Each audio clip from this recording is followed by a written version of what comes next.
Now, OBS crashing is actually such a common thing for normal streamers.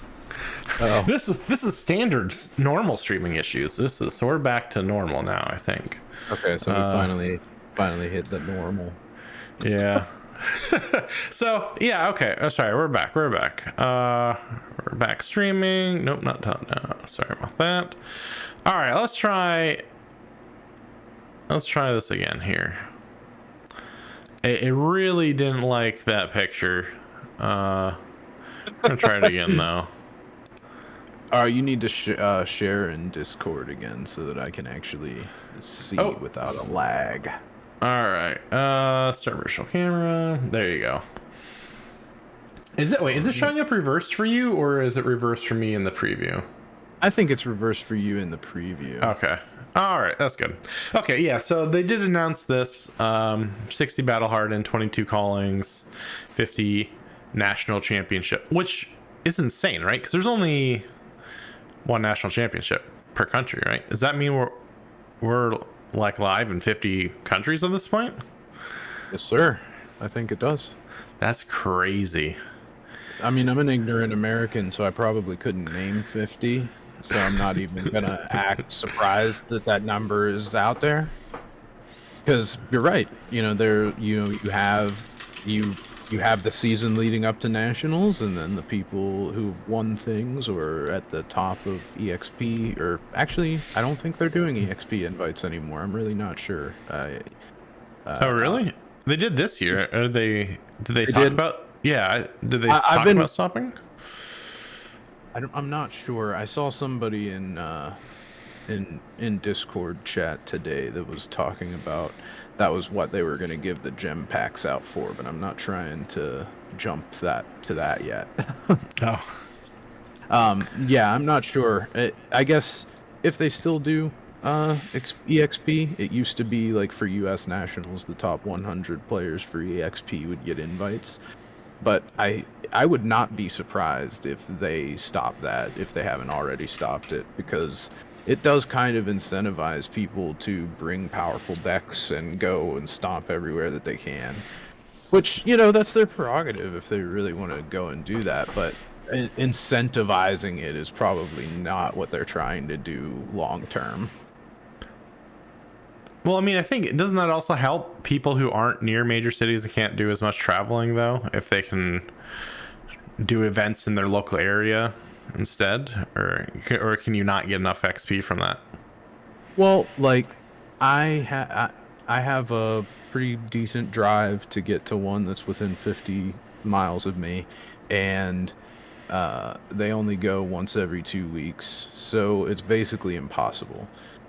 Whenever I was living in Pittsburgh and there were armories coming out of my nose, I could go to 4 or 5 armories a week, and I think I got 2 invites off of EXP whenever I was playing seriously, and yeah, you really had to grind. Yeah, but I think they continued this on this year. But they started last year. The Player of the Year is back as well. I thought that was pretty cool. I think that's brand new. I don't remember them ever talking about this before.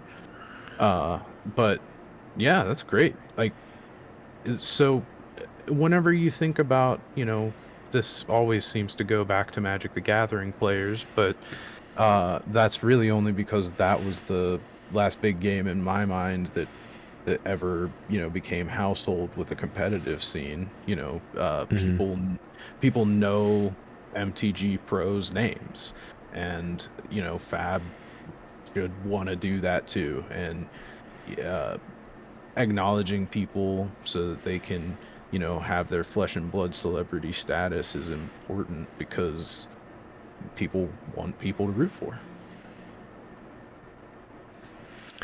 Yeah, I think maybe I got it a bit mixed up, because I was looking at the total prize pool is, I think, 1.5 million for the year, which is the same as it was last year. And they were talking about it like, yeah, we have the same prize pools as last year. And I was thinking maybe this was still part of that, but maybe not. Maybe this is brand new, and they're just coming out of that like 1.5 million.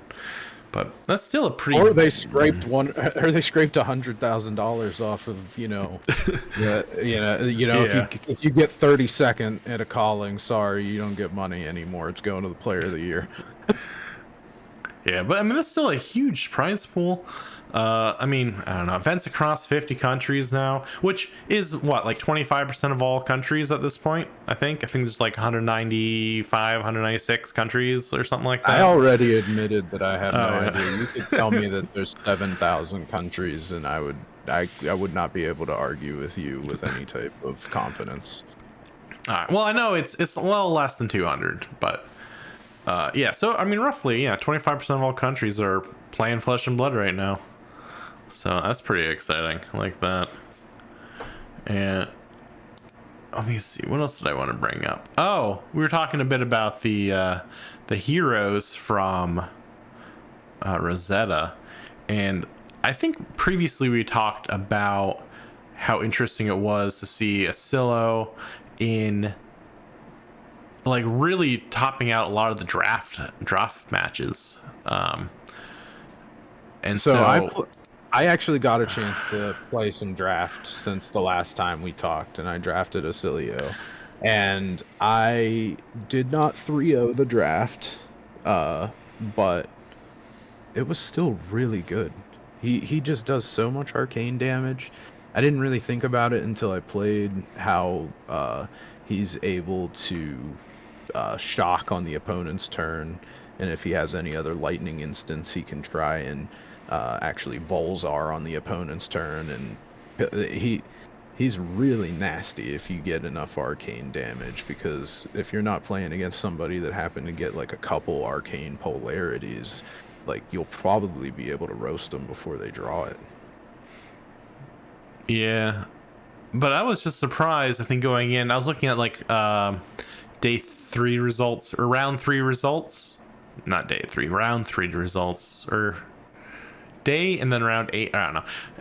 It involved a 3. Yeah, there was a number 3 in this is Draft Pod 2, but I was like, man, where all my Osilos at? It's pretty. I was like, it was weird seeing him like dominate draft and then not even have a seat at the table. Yeah, well, I mean, it really all just depends,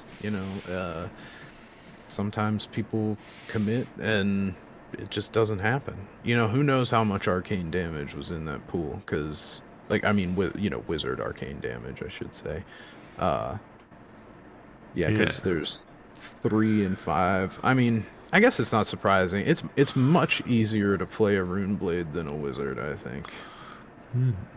Yuki Lee, that's the name I know. Even I know, and right? She's first place going into day 2. And I did not get a chance to watch any of that because it was totally done by the time I even woke up, and then I had work, and then I had this, so.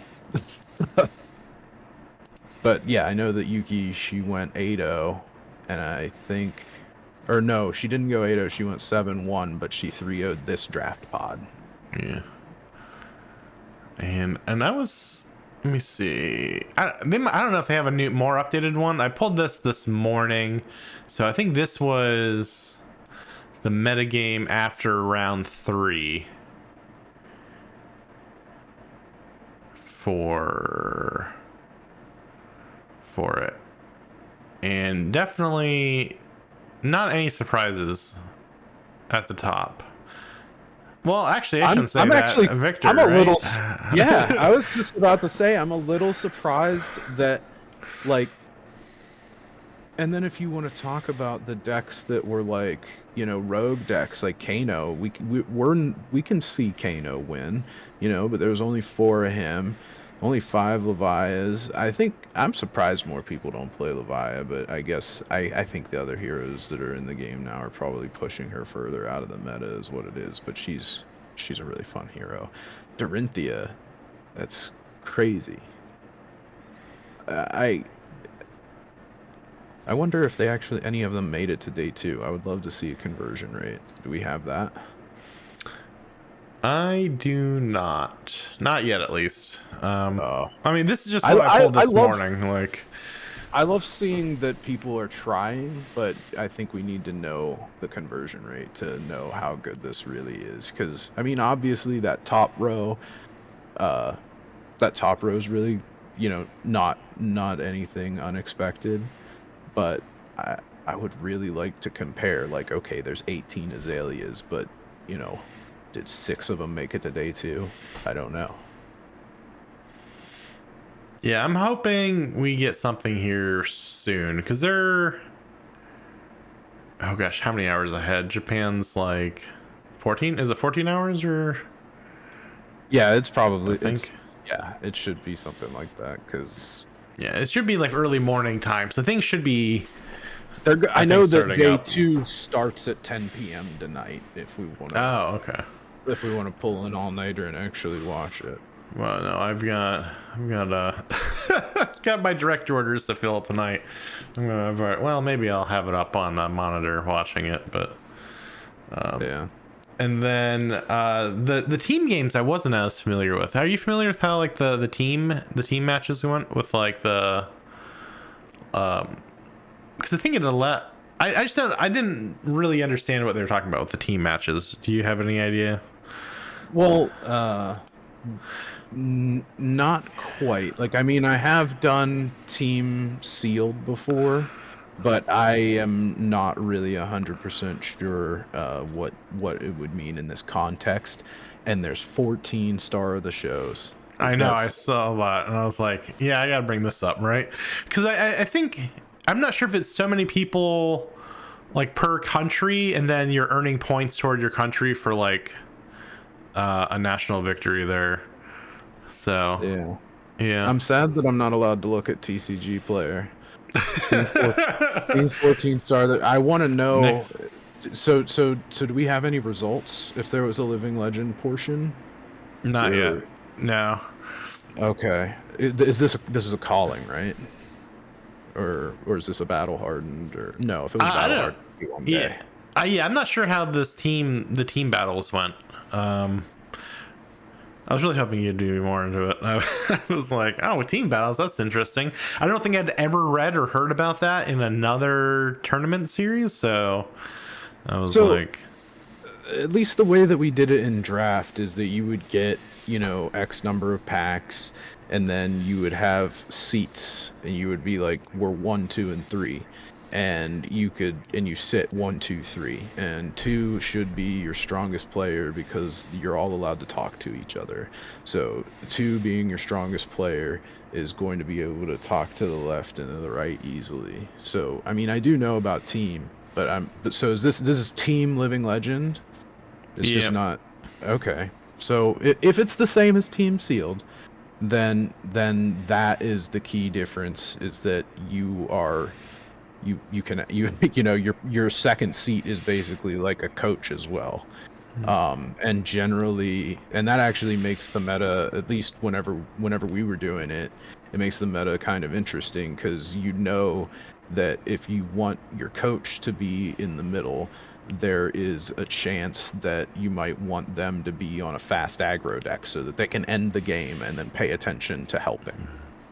oh, that's interesting. Yeah. But then, is there counterplay? Like, do you think, so it isn't necessarily 100% gonna work like that, because sometimes they might be like, okay, the best aggro deck in the format is this, so I think that if they're gonna put that in their number 2 seat, then we're gonna put its direct counter in our number 2 seat, and then they can, but that's super meta, but it's also the type of stuff that I think LSS loves to have players think about. Yeah, they're always going a couple extra layers deep on things. And I think especially when they were talking about like sideboards, that even came through a lot. So I think that whole aspect of their design is really cool. So yeah, but I as soon as I saw those 14 star, I was like, I love that it is just like the meta that I used to play. Like whenever, like some of the most active I ever played the game was whenever it was Chain Prism, star of the show. And I love playing Chain, and I just, I have a strong feeling about star of the show coming back into prominence, and that might be a sign of that. Yeah, and there was before we go too much into, there's a bunch of unnecessary or not, I don't know, intended spoilers. Some of them are intended, I guess. I was, oh no, you're way too big. Let's Giant cold foil card, yes. Yes, so big. No, but I really liked these Marvels. Yeah, they're the giant card. Are they the are they the oversized? Oh, they made, yeah, they have to be. Yeah, I think they made cold foil oversized cards. I'm pretty sure. At least I thought I saw somebody talking about that, and I mean, those are really cool. Yeah, that was Uzuri. I think I kind of want that one. And actually, especially more now that I've actually read through a bunch more of the lore. Like this in particular, this scene here is from a story they released called The Spider's Trap. And so it's really cool to actually see all three of them. I think there's also a mat with the three of them, like back to back. That's Uzuri's hero art too. So I mean, it's just what she looks like on her card. Oh yeah, but the Riptide and Arachne in the background. It's the three of them. Yeah.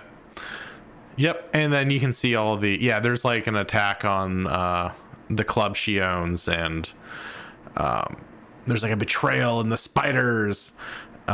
So she's like, oh no, I'm so surprised. And then like giant metal claws come down and rip up assassins, and Riptide walks out, and then he just like fades in the shadow again and goes hunting again. And it's a really cool story. I like it a lot, actually. But that's what you think you see. Oh yeah, you can't see my mouse, but like you'll see like chains of like bodies and stuff hooked up the top, and that's, I think, all the people that Riptide had grabbed. So I really like that effect on people. Yeah. So I really like that art now. Now that I'm like more learned about it, it's really cool. There's just so many layers to like a lot of this flesh and blood stuff. I mean, I love the story that they're telling. I can't wait until they do real books. I think at one point in time I probably did read through at least some of that stuff. I don't particularly remember the club thing. I think I probably just read the Arachne story where it just followed them going to the Emperor.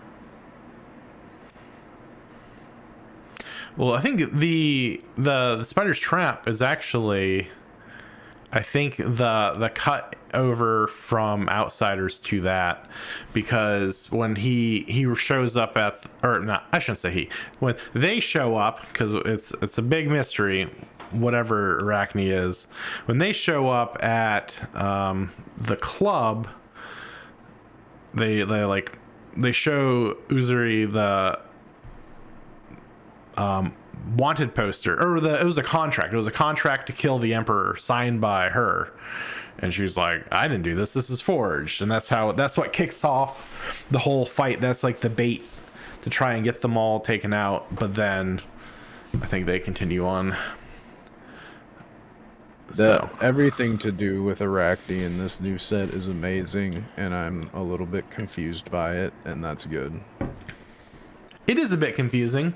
A lot of it doesn't make sense necessarily, but that's why we're here. Are we going to get into the Hunted? Are we going to get into Arachne? Before we get into the Arachne, I'll do a summary, right?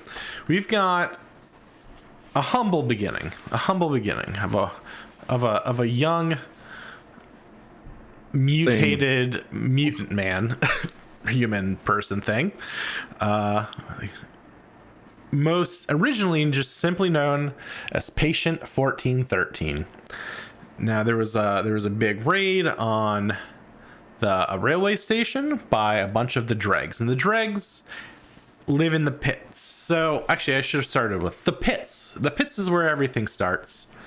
The pits are way below, in the caverns below Metrix, and as things are, if they're in a pit, a bunch of chemicals get dumped down there, waste gets dumped down there, alchemical nonsense. So it's a horror show down there, basically. And the dregs are what happens when you raise children in alchemical waste, basically. Instead of becoming superheroes, maybe they get a little hunchy. Maybe they grow some extra limbs. Maybe I actually think they have some weird of their legs. Yeah. I think some dregs are on Ravenous Rabble. Oh, there's a lot. Yeah. I think that might be dregs on Ravenous Rabble. I think we see dregs a lot, and I'm gonna get to that. Oh, because Reinforce the line. Well, yeah, but I think Arachne was raised by the dregs. Nothing really is known about them before that. They just popped out of what are they called? The skein of for this raid, and then after the raid, Arachne was still just hanging out, and it took a ton of people. They captured they captured them, and sent them off to Southpaw. Now, Southmaw, sorry. Southmaw is where we actually had a card. Was it the break line breaker or break line? I'm totally blanking on the name. We had it in the Flavortown game last week, but back alley break line. Yeah, sorry, it took me a second. You were saying so many wrong B words that it took me a minute to process it. Yes, with Dr. Mortimer. Dr. Mortimer, just a misunderstood scientist, right? He was trying to run experiments up in metrics. They're like, no, you shouldn't do that to human beings. And he's like, well, if they're dead, it doesn't matter, right? Well, they call him an extremist. So he just moved his lab into the pit where he could experiment on all the clans and all these people as he saw fit. And boy, did he really hit it off with Patient 1413. And Southmaw Asylum is really known for never having a single living person escape it until a young Arachne, basically. So it's that's really what we see in solitary confinement. Yeah. Yes. So solitary confinement comes around, and what's really interesting about Arachne at this point is some of the some of the wording on the lore for Arachne, because when it comes to so in the pits, right, there's the assassin group known as the Spider. The Spider is what Azuri is part of, Arachne is part of, and so is I believe Riptide. But when they talk about Arachne in the lore for solitary confinement, they describe them as serving the nest as Arachne and known as the Huntsman. So to me, I'm not necessarily certain Arachne is as much a name as much as a title of sorts. Like they lead a group, right? Because if you're acting as the Arachne, you're not Arachne, right? Arachne is probably not the name. Huntsman is maybe closer to what is more generally referred to, because even in the lore for solitary confinement, they're referred to as the Huntsman. And then we also get, the Arachne Huntsman, which is all spider lore, or all a spider, right? I mean, the group is the Spider, the Huntsman Spider. We've got all of these various interesting spider tidbits. So when I'm looking at, well, let me pop up what we got, because boy was it interesting. I'm extremely intrigued by your theory, because I think it totally I we think in two separate ways, because you saw these forums and went, there's Arachne is a title and there's 6 more of them, and I'm like, Arachne is a shape-shifting monster and is all 6 of them. Well, because originally I was thinking Arachne would be a shapeshifter, and Arachne referred to as person. But when I was reading through the lore, it just kept coming up, acted as the Arachne, which doesn't make sense to me, right? I don't remember that specific. I want to see that, because I mean, I'll maybe send it to you. I just read it off. it's like the crux of your argument is this one grammatical issue. So I need to see it for validity. Yeah. So let me see. Where's the line here? Serving the nest as Arachne and regarded throughout the pits as the huntsman. They care nothing for the petty squabbles infecting the minds of Wraith's denizens. As Arachne, as in, like, anyone who knows them through the spider knows them as Arachne. Everyone else doesn't even know their name. They only know them as the huntsman. So that's what I think. Well, so I think what also is kind of going in my mind for this, so we've got 6 Arachnes here, right? We've got, oh gosh, I wish I could zoom in on this a little better. It's Black Widow, Redback, Tarantula. Then the next one is, this one's Orb Weaver, and then Funnel Web, and then Trapdoor. Which one? What's the one that's covered? You said the red one that's covered is, I'm pretty sure, Orb Weaver. But if it's not Orb Weaver, it's Funnel Orb Web. Weaver is this one. Okay, so this one's Funnel Web then. Okay. Okay, red is I know Web, for sure the one on the right is Trapdoor. Yeah. So what I found interesting is, well, I mean, they all look so different, right? So you're like, well, are all these Arachne actually the same person, or is this one person shapeshifting? Now, what I found interesting was the first 2 sets, Black Widow and Redback, both have armor already in the game, or equipment. So, and let me see. I'm gonna zoom in. I wish I could zoom in. I don't know how to zoom in. I actually just had like an epiphany that, I mean, maybe it is something, maybe it isn't something. Because what I think is that these are all different forms that Arachne is just like copying something, and I present as evidence is that if you have any Syndra art, Syndra has her daggers like flying around her. Yeah. Doesn't that look a lot like Arachne, Black Widow? Like, if you were Arachne that was going to, transform based on Syndra, maybe, at least in appearance, and I just say that because of those black dagger things that are surrounding them, right? But that's also just part of the armor kit. Let me wait. Why can't I see all files? All files. Oh, please, actually. I'm not 100% sure that she's not, Black Widow isn't just the main chick here. So this is the full Widow art for all the Widow equipment. I don't think that's the same person. Same hair, same gear. He's got, what? They're both white haired, long white haired.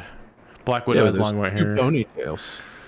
Oh, well, maybe we just can't see one of them. I don't know. There's a lot of claws. Like, we see a lot of these type of claws around that Widow set.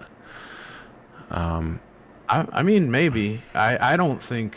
I mean, I think it's similar, but I think that it's more So I mean, I'm acknowledging that they're similar, but I don't think they look exactly the same. And I think that this Widowback set is more like, in my opinion, maybe we won't know, but like the way that all of the different ones look, like Black Widow, Trapdoor, like they all sort of have like a black and red on most of them. And I think that maybe this Widowback equipment is more like they created this equipment that looks kind of like Arachne's forms to like match Arachne. Well, so that's where I'm thinking. Okay, so there's another line under Arachne Huntsman that talks about the murderous wannabes straining for attention in Arachne's wake. Their slayings are peerless. Where's the other line for it? Where's the other line? Because it really makes it sound like there's people trying to be Arachne, right? Like Arachne is like cutting swaths through all of Wrath and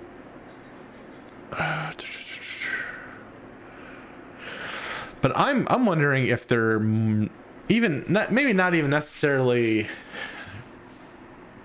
I don't know, maybe like copycat like groups of Arachne, like I don't even necessarily know that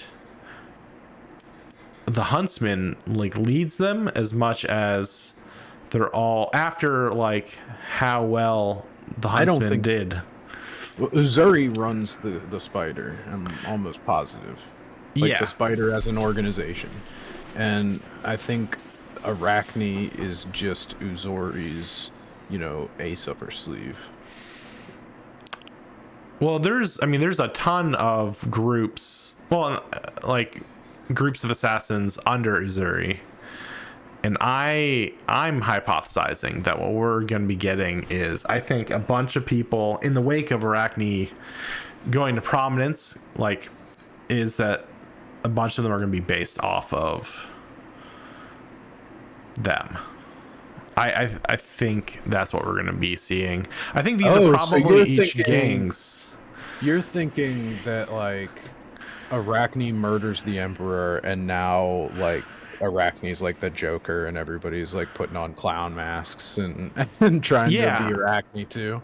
Okay. Yeah, I think because Arachne will be like a name to be feared, so you've got a whole bunch of people be like, "Oh, I'm Arachne." It's a Spartacus situation. Okay. And I mean, it could just be like, maybe it's Uzuri thinking, it's a good way to get people off of Arachne or like the Huntsman's back. But I don't know. The phrasing really still makes me think. Like, I think they operate in pods, because in the Spider, like there's smaller groups of, I think, higher ups. And like, because I think the main group was like 5 people. Was it 5 people or 4 people? How do you explain the tarantula form with your theory? Is that just a rabble assassin?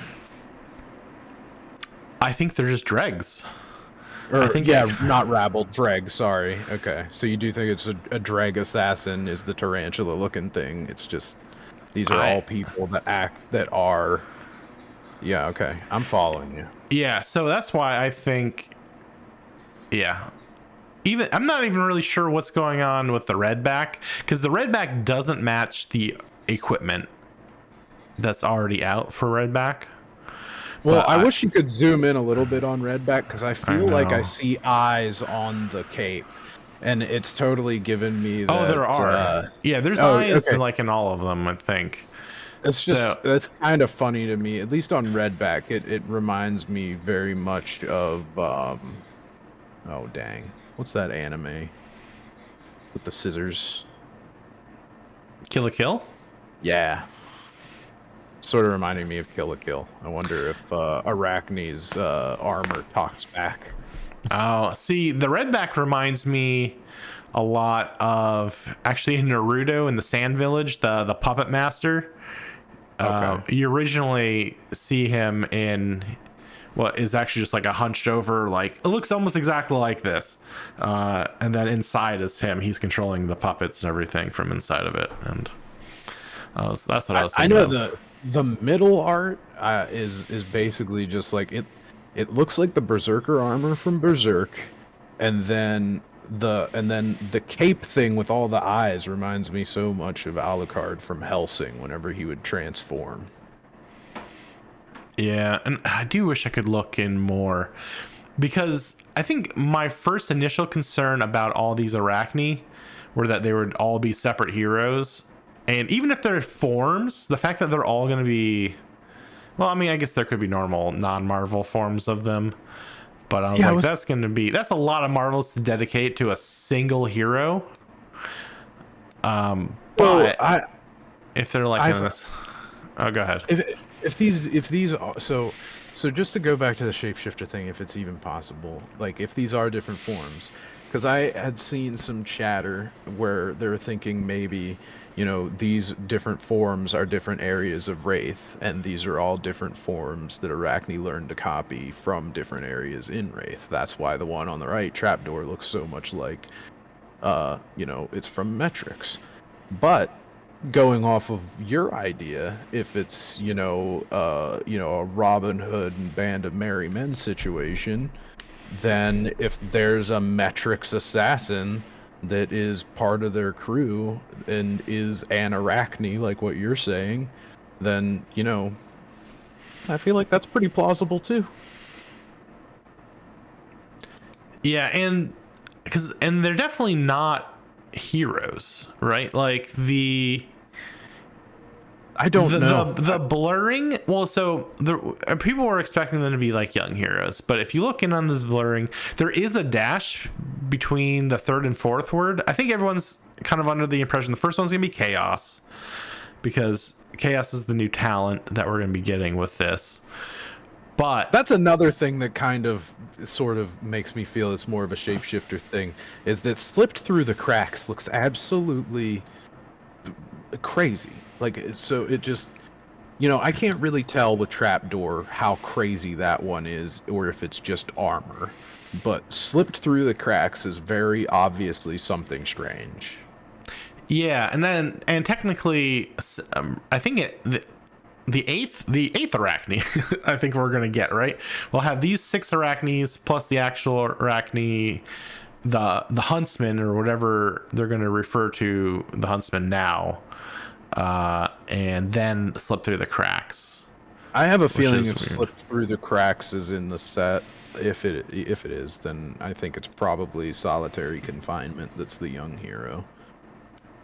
I feel like Solitary Confinement makes so much more sense for a limited format. Like, I get them wanting to do the chaos thing and give go again to both players on stealth attacks, because maybe they thought that that was a little powerful, so they wanted to have it have a little bit of a downside where you just sort of lose because Uzuri just kicks your ass. But for young heroes, I don't think they wanted to have that slip through the cracks ability in limited, because it just sort of makes the hero unplayable, because if you give the opponent go again when they're already doing their own thing, it's just, that would be horrible. Yeah. And I think what you had brought up, like, I think the original shapeshifter idea was, is it Shiana? Like, yes. Yeah, I was waiting for the right time to bring that up, because I'm going to call racist, okay? All shapeshifters aren't the same person, especially when there's a much better shapeshifter.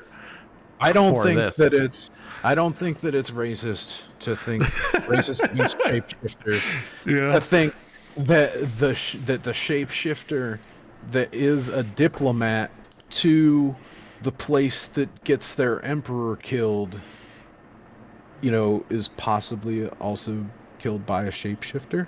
And I found this image literally 2 minutes before we started.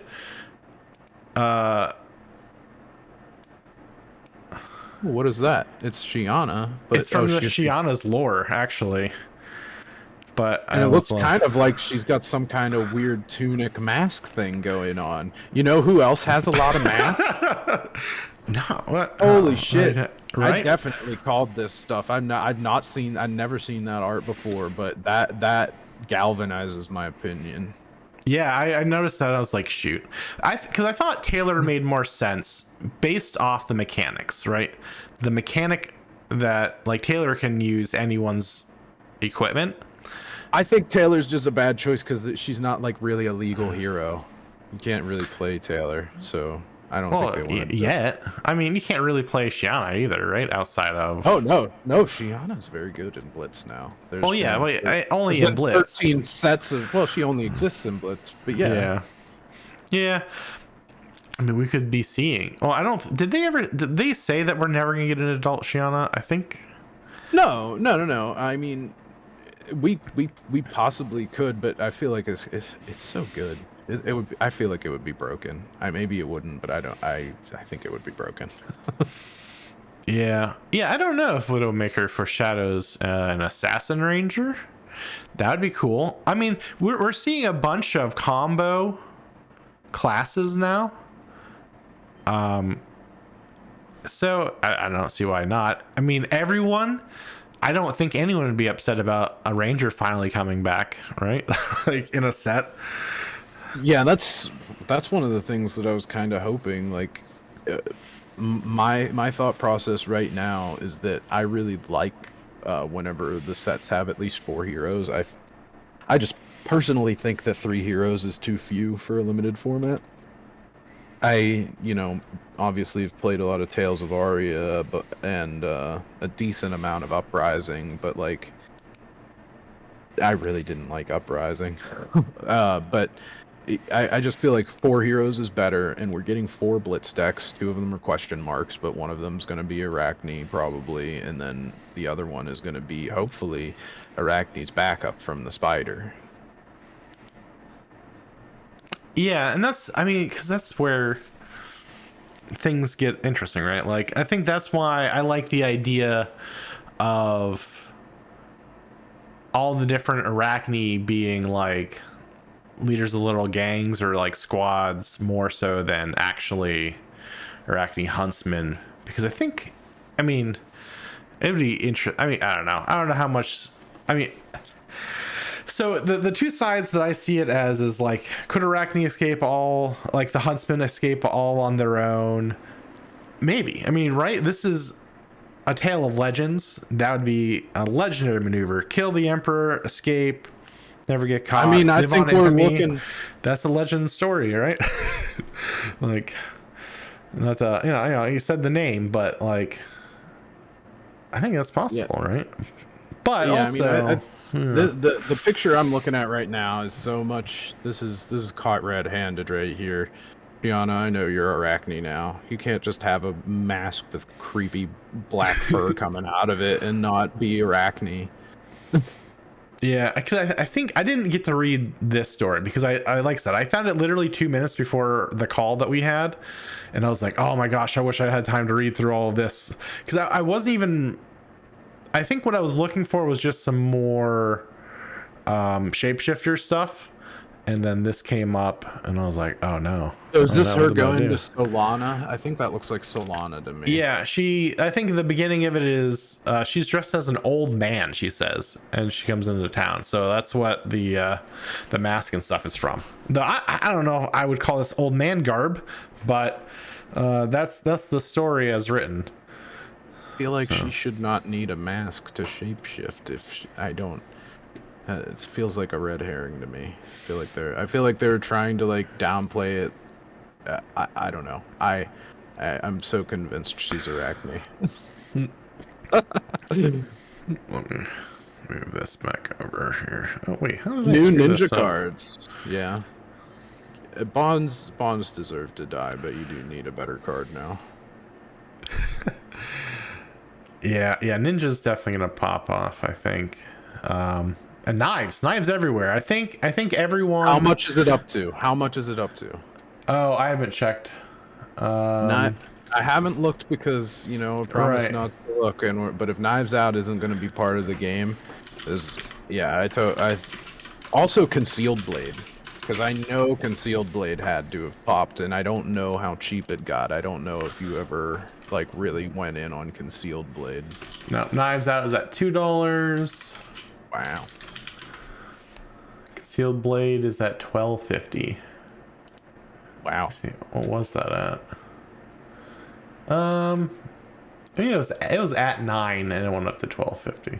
Oh, actually, it had plummeted. It was at 6.50, and then on the 29th it was 6.50, and then it shot back up to 12. So so that one already had some value on it. It wasn't like a dumpster card. Yeah, I mean, it's still doubled, which isn't too shabby. Oh yeah, but you know, I know how you're all about buying something that's a quarter and yeah, I 8x. Yeah. I'm taking 8x any day of the week. Pursue to the Edge of Oblivion. Yeah, I really like the background for the hunted box art. Awesome. Yeah, that's pretty good. I'm trying to think if there's anything else. Actually, you were talking. Actually, I'm gonna loop-de-loop, tangent here. You were talking about the masks, like, shouldn't use the mask to like transform, but like, I mean, Homie likes his mask, and so I think in this he's wearing Mask of Perdition, but we see various other masks that are already in the game. So my first theory actually was I was trying to match the masks that each of the Arachne were wearing to if they already existed, and none of them did. So, but then I was looking at the masks that Arachne had on his, like, they were like the belt, because there's like those three masks like kind of like floating behind them. But no, none of those exist either. So even though there are a ton of masks, and they're all assassin equipment, or almost all.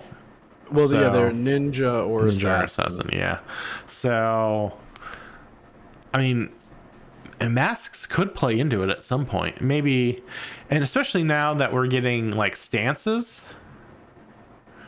Yeah, the stance thing is pretty interesting. I loved how I was talking to you the other day about, like, come on, like, I want a samurai, and then I was a little bit disappointed that his art had him with two weapons, because it's like, you know, it just seems more ninja-y to me, and I was hoping to just have like one huge katana. But you know, I can't judge until I actually see what the weapons are, because the weapons in the hero art don't necessarily mean anything at all.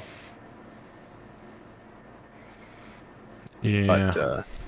But the stance thing was just like, you know, if they make a samurai, you know, I just want them to do stances, and I was hoping more for, like, instead of a go wide hero, a go tall hero, which I was talking to somebody in chat, and they were saying is basically, well, that's Azalea.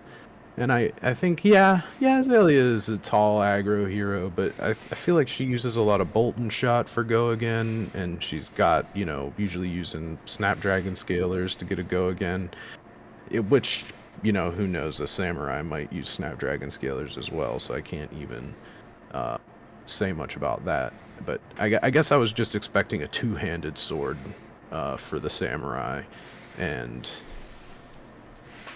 I'll just have to see how it turns out. Yeah. Before I really judge it. Yeah, man. And so, yeah, we're an hour in, and we've been talking about the hunted. We haven't actually talked about either of the two heroes actually announced for the set yet, right? We got Syndra and Fang. I saw, you know, we were talking about, like, oh, everyone who's a fire vendor is Fae, and then one of the first topics I saw this morning on Twitter was, why do Faye and Fang have to have similar names, similar poses, and the similar artwork? You know, and they did like a comparison of, I think it was like an overlay of the art for Faye and the art for Fang, and it's the same exact stance, the same exact look, the same exact angle down, and they're like, the names are even the same. How am I supposed to... Like, I'm just gonna Faye Fang, same look, everything. And I was like, yep, everyone's just Faye. I see how it is.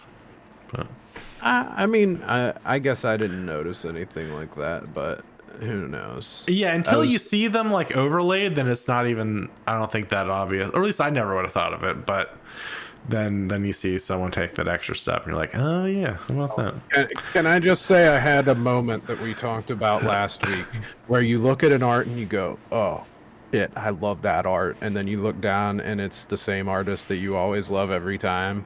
Yeah. I just pulled up Fabry because I was hoping that they would have pictures of Fang and Syndra, but they just had pictures of all the spoiled cards. So I was checking out Extinguish the Flames because I was like, wow, that art is crazy amazing. And it doesn't even strike me as something that would have been done by this artist, and it was, and I love it. It's amazing. I had that same exact, let me see if I can find the card. I had that Carlos very... Chaga just knocks it out of the park every time. Let me see. Is this gonna be an easy find for me? Now I was going in preparation, and because I wanted to try and match up any equipment or anything to the Arachne cards. This is not the site I want to do it on, but maybe it's February. But the one card I was looking at for the assassin, like I was just going through and I was like, wow, this card is gorgeous. And I like clicked it to look it up and it's like Soyame. I was like, knew it. Oh man. Which card was it? Let me see if I can scroll through them real quick. There's only 5 pages. There's actually not that. Well, I don't know if there's not that there isn't that many, but yeah, 5 pages on February. Leave No Witnesses. Oh yeah, Leave No Witnesses is sick. I love that one. I was like, oh, that's such a cool card than artist, because I've actually been taking a lot of effort on artists. I don't know. I'm hoping that Soyame is, they keep giving her the same hero that eventually happens. I have a theory that they're gonna give Soyame a character to illustrate one day that will be an ice assassin, because she did Leave No Witnesses, which is amazing and has that white-haired assassin on it. And I believe that white-haired assassin is the same character in Code of Frost, which she also did the art for. That's pretty out there, but it would be awesome to get a nice assassin. Yeah. Oh yeah, it would be. Do any of them have... Well, I guess, I mean, is Chaos the first talent for an No, Mystic. New was just Mystic. Oh yeah, Mystic, yeah.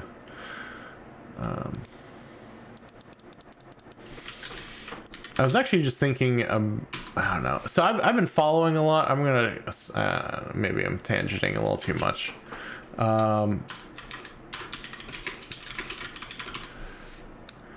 Wait, why can't I find? Oh, never gonna find it now. Okay. I've been following a lot of people on ArtStation, so I've actually been going through all of my favorite card arts and then looking up the artists and then finding them on ArtStation, because I really, well, that's where I pulled up that Widow full art, and that's where that came from. And I really like looking at the what's the term for it? Oh my. It starts with a C. Oh my gosh, I don't know. I'm gonna blank. But the term is, so they get like, they commission really large artworks and then they like cut out parts of it for armor and stuff like that. But I like looking at the full artworks, you know, see what got cut out. But the cool thing about this that I'm not, oh, is it, here we go. Let me see, how can I share this? I know I just left. So the arts that are supposed to be the same, is it supposed to be Syndra and Fang are the same, or are they saying Fang and Fi are the same? Yeah, Fang and Fang. Fi. No, it's Faye, isn't it? I'm pretty sure it's Faye. Drum F-A-I. Yeah, Fi. It is Fi. I was trying to remember. Yeah, so yeah, this is because it's the same as Dromai. So there's like the pronunciations of the characters have to do with if they're like Volcor or Drakai. That's why like Fi, Dromai, like a lot of them have the I's at the end of their names. Their names actually like distinguish their position in the yeah, that's actually class. like Viserai, I believe, was a Drakai that got ostracized. I believe that he's the one that's on brand with Cinderclaw, where they brand him as Volkai. I think that's him. All right, let me see if I can do this smoothly. Not even, I mean, this is also just, I'm just on a tangent here, but I was actually really interested by, I want to get people, I've never noticed that Dreamcatcher has dream catchers.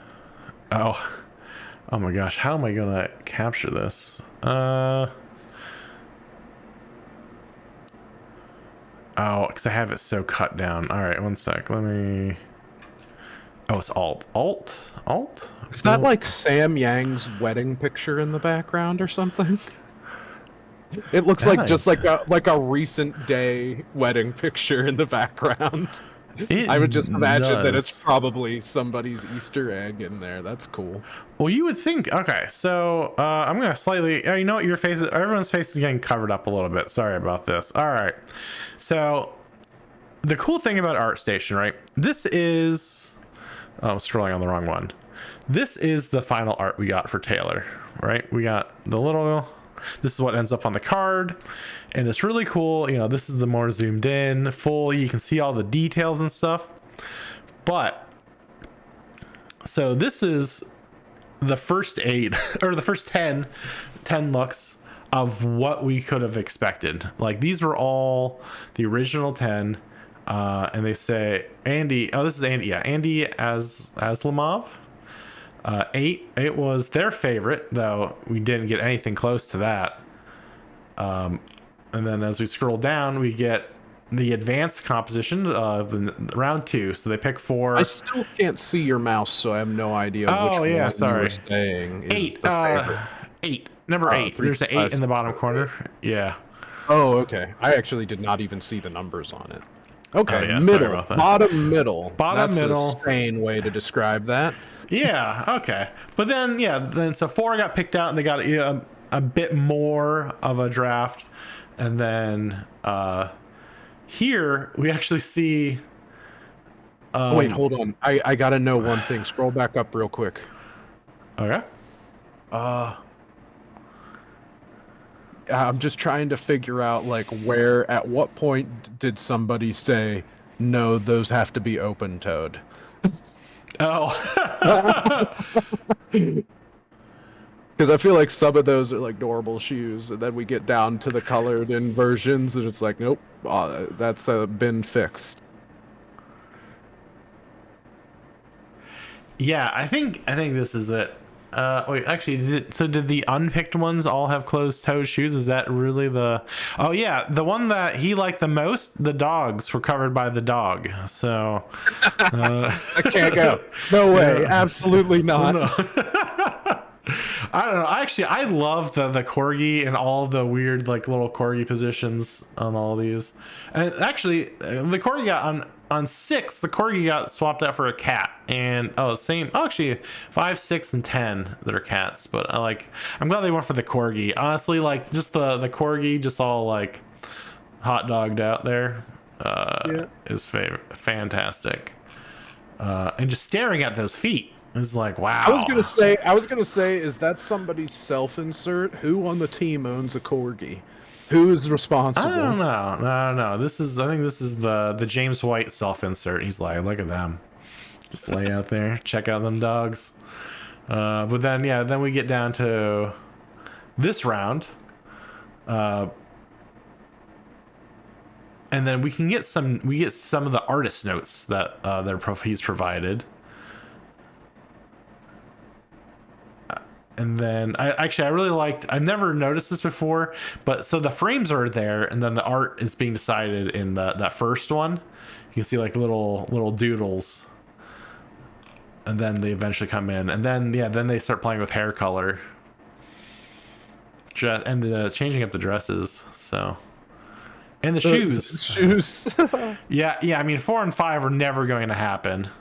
Can't have those toesies covered up. And yeah, so yep, 2 was never gonna happen. It was always gonna be 1 or 3. 3, hilariously, I'm surprised she's not a ginger, actually. Like red hair and toes out is like the LSS special, I think. So if it would have been number 3 with number 2's hair color, that probably would have been it. Yeah, because it's a little too fake red in number 3. No, well, I mean, it's a fantasy universe. It's, but whatever. Yeah, and so the let me see.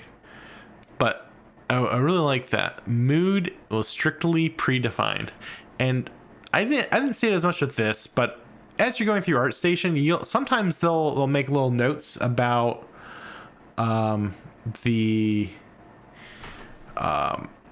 direction they were given towards it.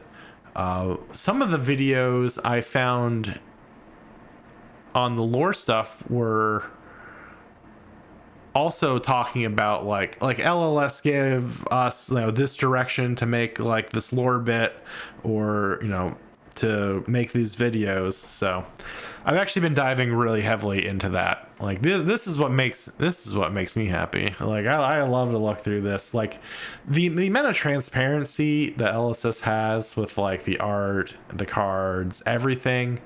I just love it so much.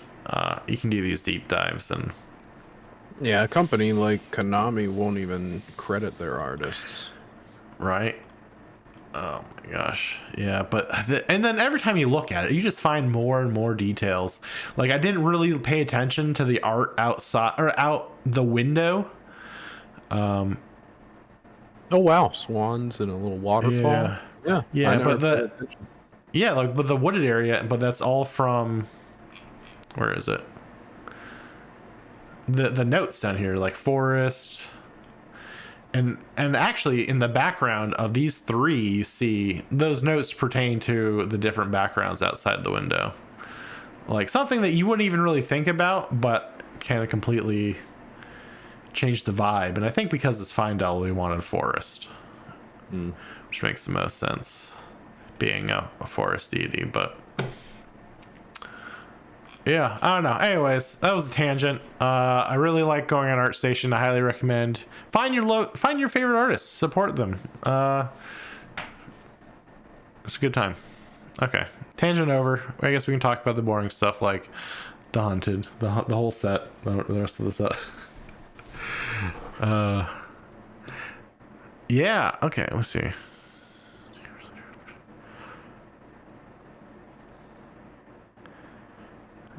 Yeah, shows the skill of the process, seeing the evolution of what the final result is, and how the artist thinks through the process. This is how I choose my lock screen art.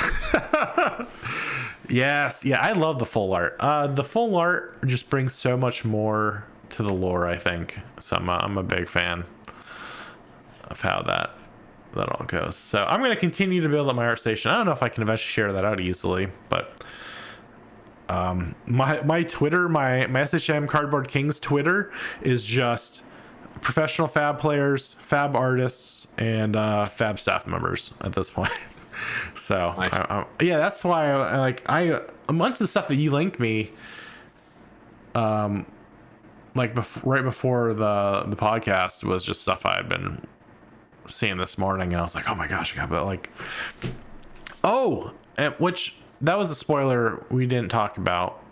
Sorry to go away from the hunted again. But we've got Valda. Yeah, Valda Seismic Impact. Yeah. She's coming back, presumably as an adult hero. Let's fingers cross that one. We got to have another Guardian that isn't going to make top 8. Yeah, which actually, let me. Oh, sorry. I'm gonna swap back to this scene again here. I got another picture.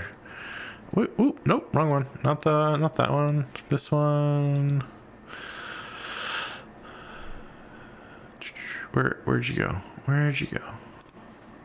Oh, this is actually what I wanted to open up earlier. I didn't think I saved it. But Valda, yeah, Valda is gonna be in Mastery Pack, right? Master Pack Guardian? Or is that what that was? Yeah. Yeah. That's awesome. Pretty far out. Yeah, which is crazy. Like, how do they have it? Unless it's gonna start, so not. Well, they could have already had it designed and ready to go, and they're just not gonna ship it until August. I mean, I obviously the box of it exists already.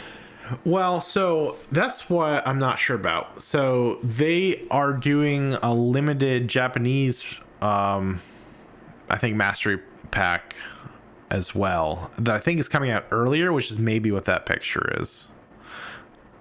Oh, so okay. There's a couple little mini sets that are Japanese only that are coming out, and I that was the Rosetta pack. The one that we looked at was in English, man. The Rosetta archive pack and the whichever one is coming out next, archive pack 2, that's got Oldhim on it. Those all have Japanese on them. If that was the Guardian pack. Oh, is that? Oh, so maybe it's not the same, because I do know they're doing a specific Guardian based limited set print thing for Japan that isn't like the Rosetta. So yeah, there's Rosetta archive pack, and then there's archive pack 2 that has Oldhim in the art. And I don't know if it has a name past archive pack 2 or not, because they call the one at Rosetta archive pack, but I don't know what this one's actually called. Yeah, and it is interesting to see what all the things that they're doing to catch up the Japanese market, because I don't know if you noticed, did you see that the Japanese printing of the Hunted has 2 more cards than the normal set than what we're getting? I know they did that for the past 2 sets to give them, like, in MST they got Mask of Momentum.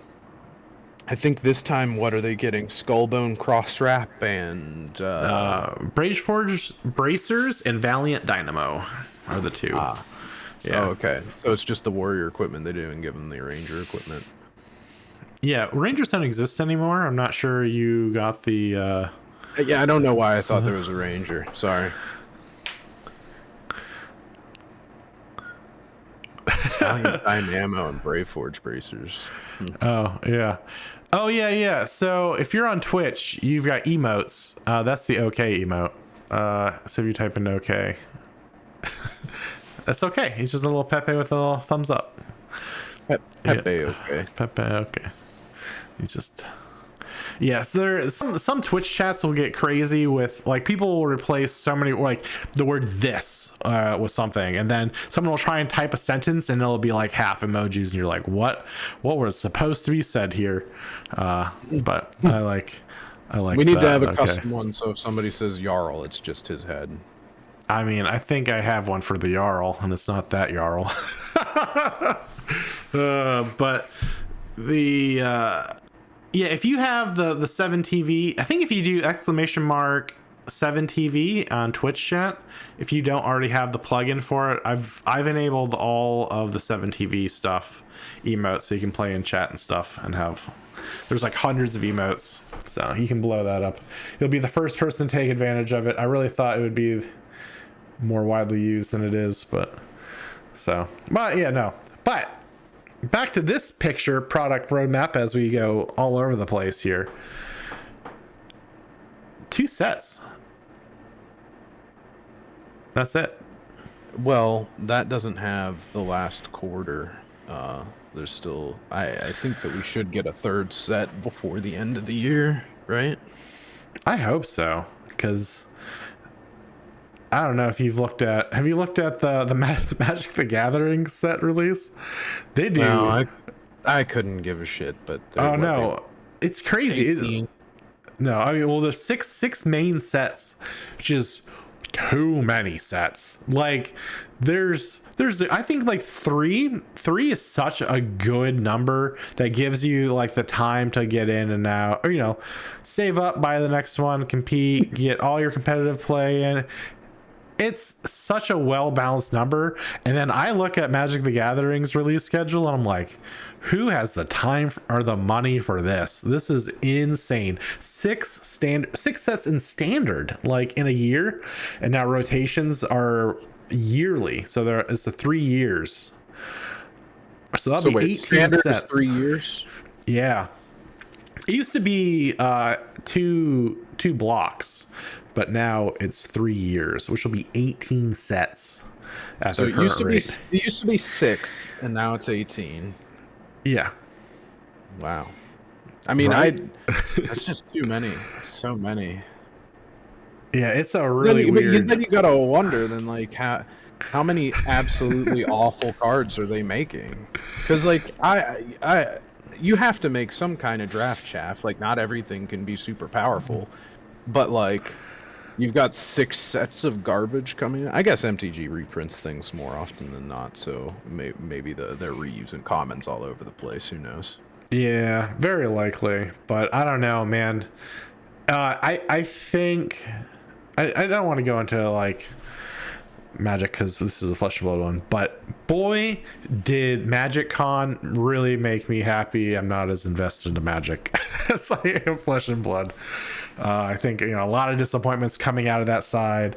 Prof released one of the most depressing videos where he's like, I'm still gonna play, still like it, but like, they're taking the magic out of Magic, which he's true. I'm right, because of the 6 sets every year, 3 of them are Universes Beyond, and wow, yeah, so half of them. Yeah, so I think of the next year, 2025, we get a Final Fantasy. Oh shoot, what was the other one? SpongeBob? Or no, that's not. No, Marvel. Spider-Man. We get Spider-Man, Final Fantasy, and I don't think the third one's been announced yet. And then of the 3 normal Magic sets, one of them is just race cars. So it's not really a Magic set. And then... Excuse me? Like it's a NASCAR Universes Beyond? What do you mean? Basically, like, do you remember when Yu-Gi-Oh went from like playing cards to riding motorcycles and playing cards on motorcycles?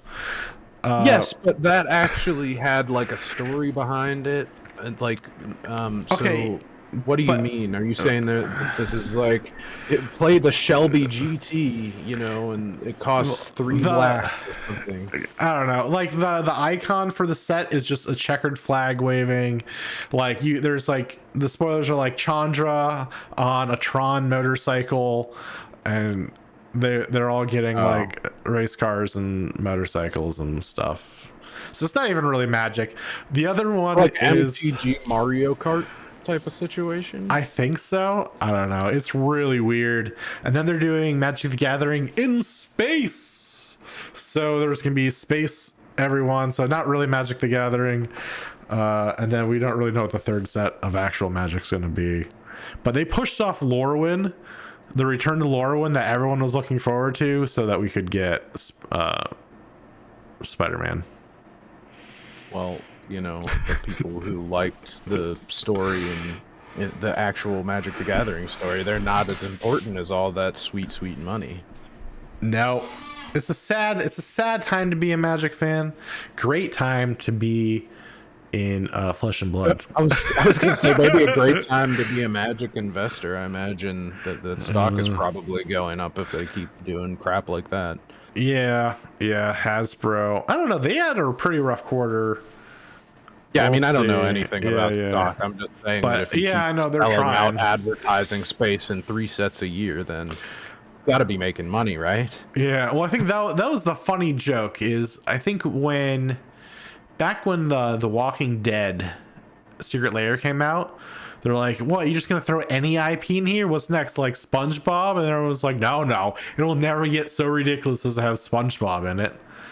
Fucking watch me, right? Yeah, yeah. Here we are, SpongeBob Secret Lair.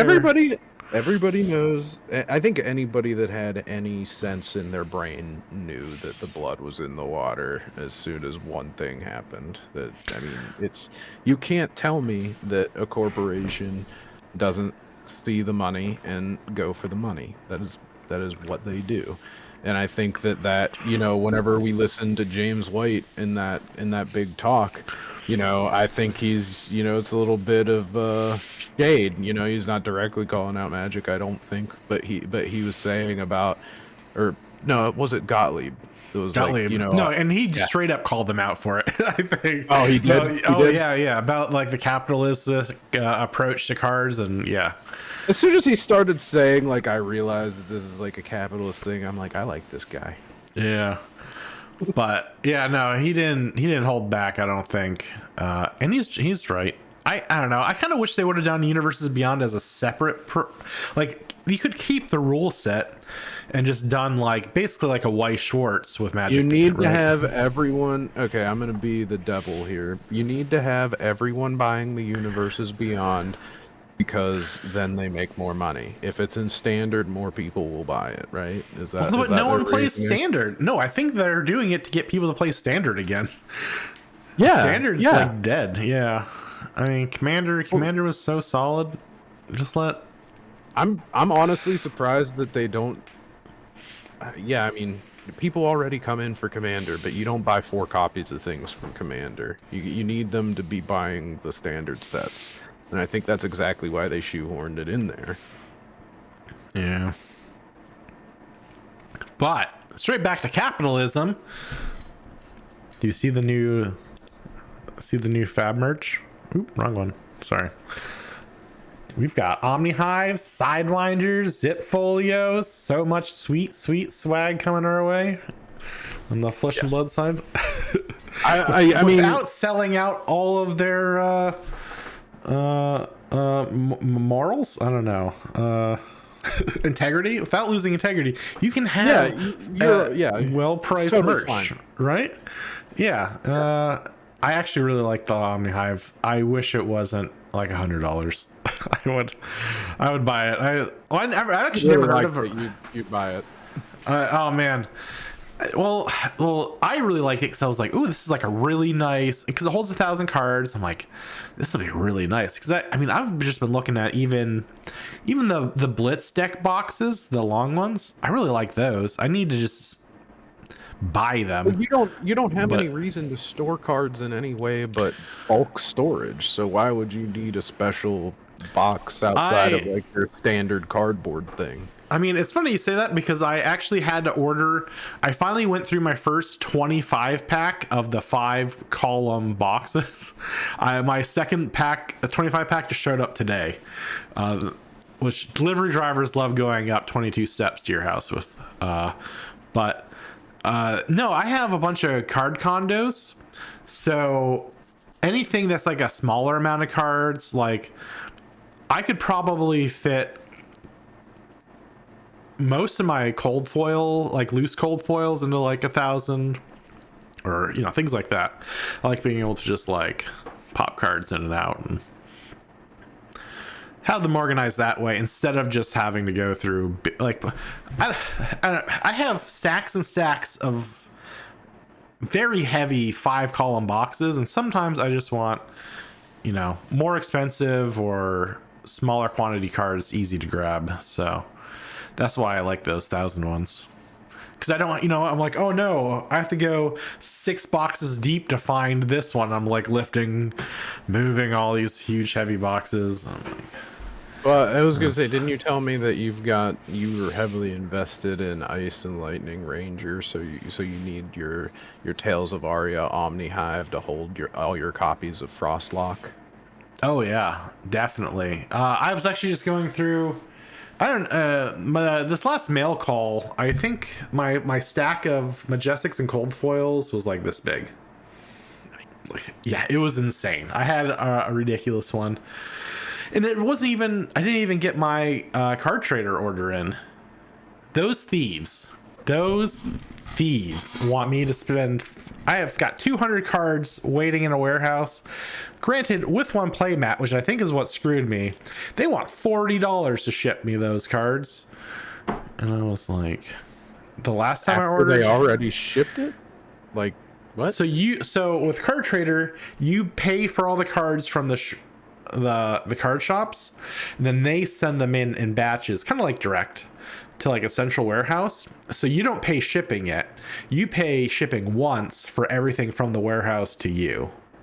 So you don't have to get them as soon as they get the cards. Sometimes, I mean, you can keep those cards there for months, really, and just keep adding and accruing it, and then they'll ship it to you, which is what I'm going to do, which really upsets me because I really wanted to show off the mat. It's like my favorite mat, and I finally bought it, and it's just sitting in a warehouse in Canada now until I deem the shipping worth mailing it.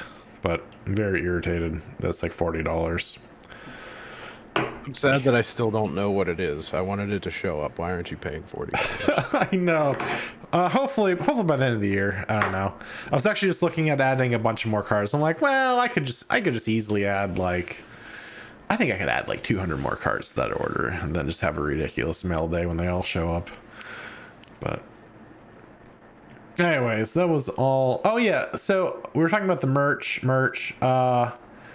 The other cool thing, not related to LSS so much, but was debuted at Osaka, was, you know, we talk about the PCG slabs a lot, and I have a severe dislike for them. But the cool thing that they've added, they have these new like super small, they're called like player slabs. So they're not as bulky, but they all have NFC chips in them now. So you can double verify with your phone by just scanning any of the graded cards now, and it'll give you like all the certificate information, so you can verify like the numbers and stuff. So now if someone's really going to try and cheat you and like try to counterfeit them, they have to go through a bunch of extra steps with like programming NFC chips and stuff to do it. So I really thought that was cool. I'm actually surprised no one else has done that yet, but I was really happy to see that. And I don't know, maybe I'll throw my bone and throw some cards towards PCG, but I mean, I can't imagine that there's anybody too super technical minded at the heads of these companies, to be honest with you. They're grading cards. These are like card and comic book people, not computer people, right? yeah. That's actually one way a new company like PCG can try to be a disruptor. And I mean, technically it worked for you, because you were just talking about how you didn't like them and you're going to throw a couple cards anyway just because they have the NFC chips. So Yeah, I mean, it's just more, yeah. I don't know. I don't trust the grading, but like to be able to trust the authenticity is still a huge thing for any company. So yeah, I don't know. We'll see. I've got a lot of cards to get. Actually, a lot of the cards I wanted to send off to get rated got bought this last week. So, because sometimes I just have cards that sit in inventory, and I'm like, man, like that extended art Face Purgatory. I was like, oh man, I'm like, I should just get this graded. I was like, and then somebody bought it. Yeah, someone bought it literally that day, and I was like, oh, they heard me thinking about it. The Flick Knives as well, because that sold. Oh no, that was only 45. I try not to grade cards under 100. Old That's usually Flick Knives was down that far. Dang, I bet it's not that anymore. Probably not, but actually, all right, sorry. I mean, I'm going all over. Well, that wasn't totally off, but so that all came out of Osaka for the releases, merch and stuff. Do you have a Sidewinder? Do you keep a Sidewinder? Like a deck box? Yeah. No, I do not have a Sidewinder. Oh, you have one of the cool ones from Prof, right? Oh yeah, Liv and I both have one. I got like the pink and turquoise one, and she got the black and purple one. Yeah, those are pretty snazzy looking. But I'm gonna be honest with you, they are not nearly as good as I thought they were gonna be. I hate those little drawers. I oh, totally really? massacred a cold foil silver token with the drawer because it's my fault. I'm not Yeah. trying to say that it's like it. It's not technically a design flaw if say don't overstuff the drawer, and that way whenever you pull the drawer out, the top card falls down in and you didn't notice, and then when you put the drawer back in, you smash it. So you just don't overfill the drawer. But yeah, no, I'm totally in that boat with you. I want it more idiot proof than that. Like, I don't want to have because to, everybody like, has their moments, right? yeah, all it takes is like being tilted in one match or something for that to not even be on your mind as you're opening or closing something. And Yeah, no, honestly, yeah. the day I did that, I put it away, and I was just like, I'm thankful that I only smashed a cold foil silver token. We spent so much time talking about Arachne, and we still didn't even talk about Slip Through the Cracks. Do you have that art to bring up? Because that's the craziest one. We were talking about how, are they a shapeshifter or are they different people? And I guess, maybe did they recruit some kind of computer virus? Like, what is this thing?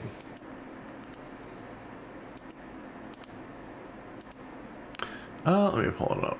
I didn't actually have this, but I can pull it real fast. Save. All right, back to the other view. Riled up display. All right. I really don't know how I feel about this. I think I hate it.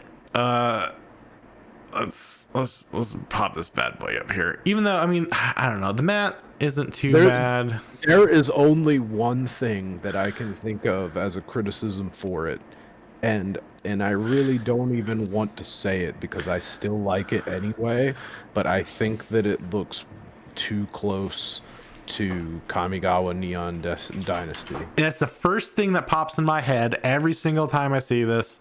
I'm like, But I like just... it. Like, if I didn't know about Neon Dynasty, I would love this. The only problem I have with it is that it looks too much like they directly were inspired by an MTG set, and I resent that. But that could just be my psychology, right? No, I mean, it's Secret Layer vibes, right? Like, the leet speak is just so out of character and out of design space for like everything. I don't know. I don't really hate the leet speak because they already did the dimensional thing with the XX. So I mean, like, I'm not saying that there's anything wrong. Like, I like the chaos border. I don't mind the Slip Through the Cracks leet speak. It's just, for some reason, this art is just screaming Neon Dynasty to me, and I don't. I just wish it was different art. That's all.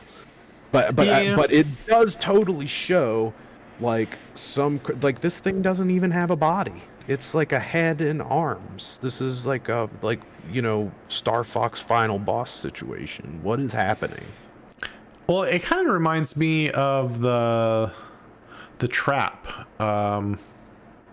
The sixth Arachne, because I don't think you see the whole body for that Arachne either. No, right? You do kinda, but that's the part that I wasn't sure about, because you see legs you see legs, body, arms, but I'm not 100% sure if it's maybe like some kind of a Cilio situation where they're a construct and there's floating pieces that are just sort of body shaped. Yeah. Yeah, I don't know. I think that one is why original speculation was that the third word on the card was like Evo, and that they, because the pits are right below metrics, right? And the Huntsman operates in metrics quite a bit. So, did they steal components for an Evo suit or something like that? And I mean, it's definitely possible.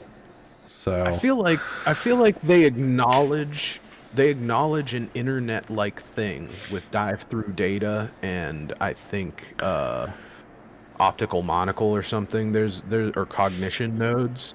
Like there's several times that they talk about something that could basically be the internet.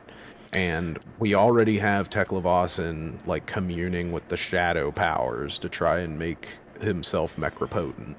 I really think this maybe it's a little too out there, but this thing is disembodied. It is a chaos spirit ghost looking thing. Like if I like what so I kind of think that, you know, maybe we've got a situation where Arachne is able to go through the internet. Like they can turn themselves into data or something. Because I don't understand this whole disembodied thing. I'm trying to come up with some kind of, like, how does it make sense? Because it's crazy. It is. Unless we go back to the, you know, maybe different squads or pods are ruled by an Arachne, and then this could be like a hacker group or something. I don't know. I don't know. It just doesn't seem to fit into anything. I mean, it's a cool looking playmat. Like you won't catch me saying it's not awesome looking. Like I would love to have that playmat.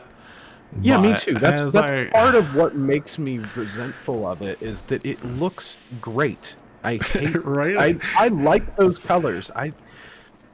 But why does it have to remind me so much of Neon Dynasty? And I know that there's going to be Magic players that see that, and yeah, well, it is a booglish with legs, though. I do like that, because Dan and I were talking earlier there about the metagame minute, and we were looking at the who wrote this? Yeah, it was Kasharn.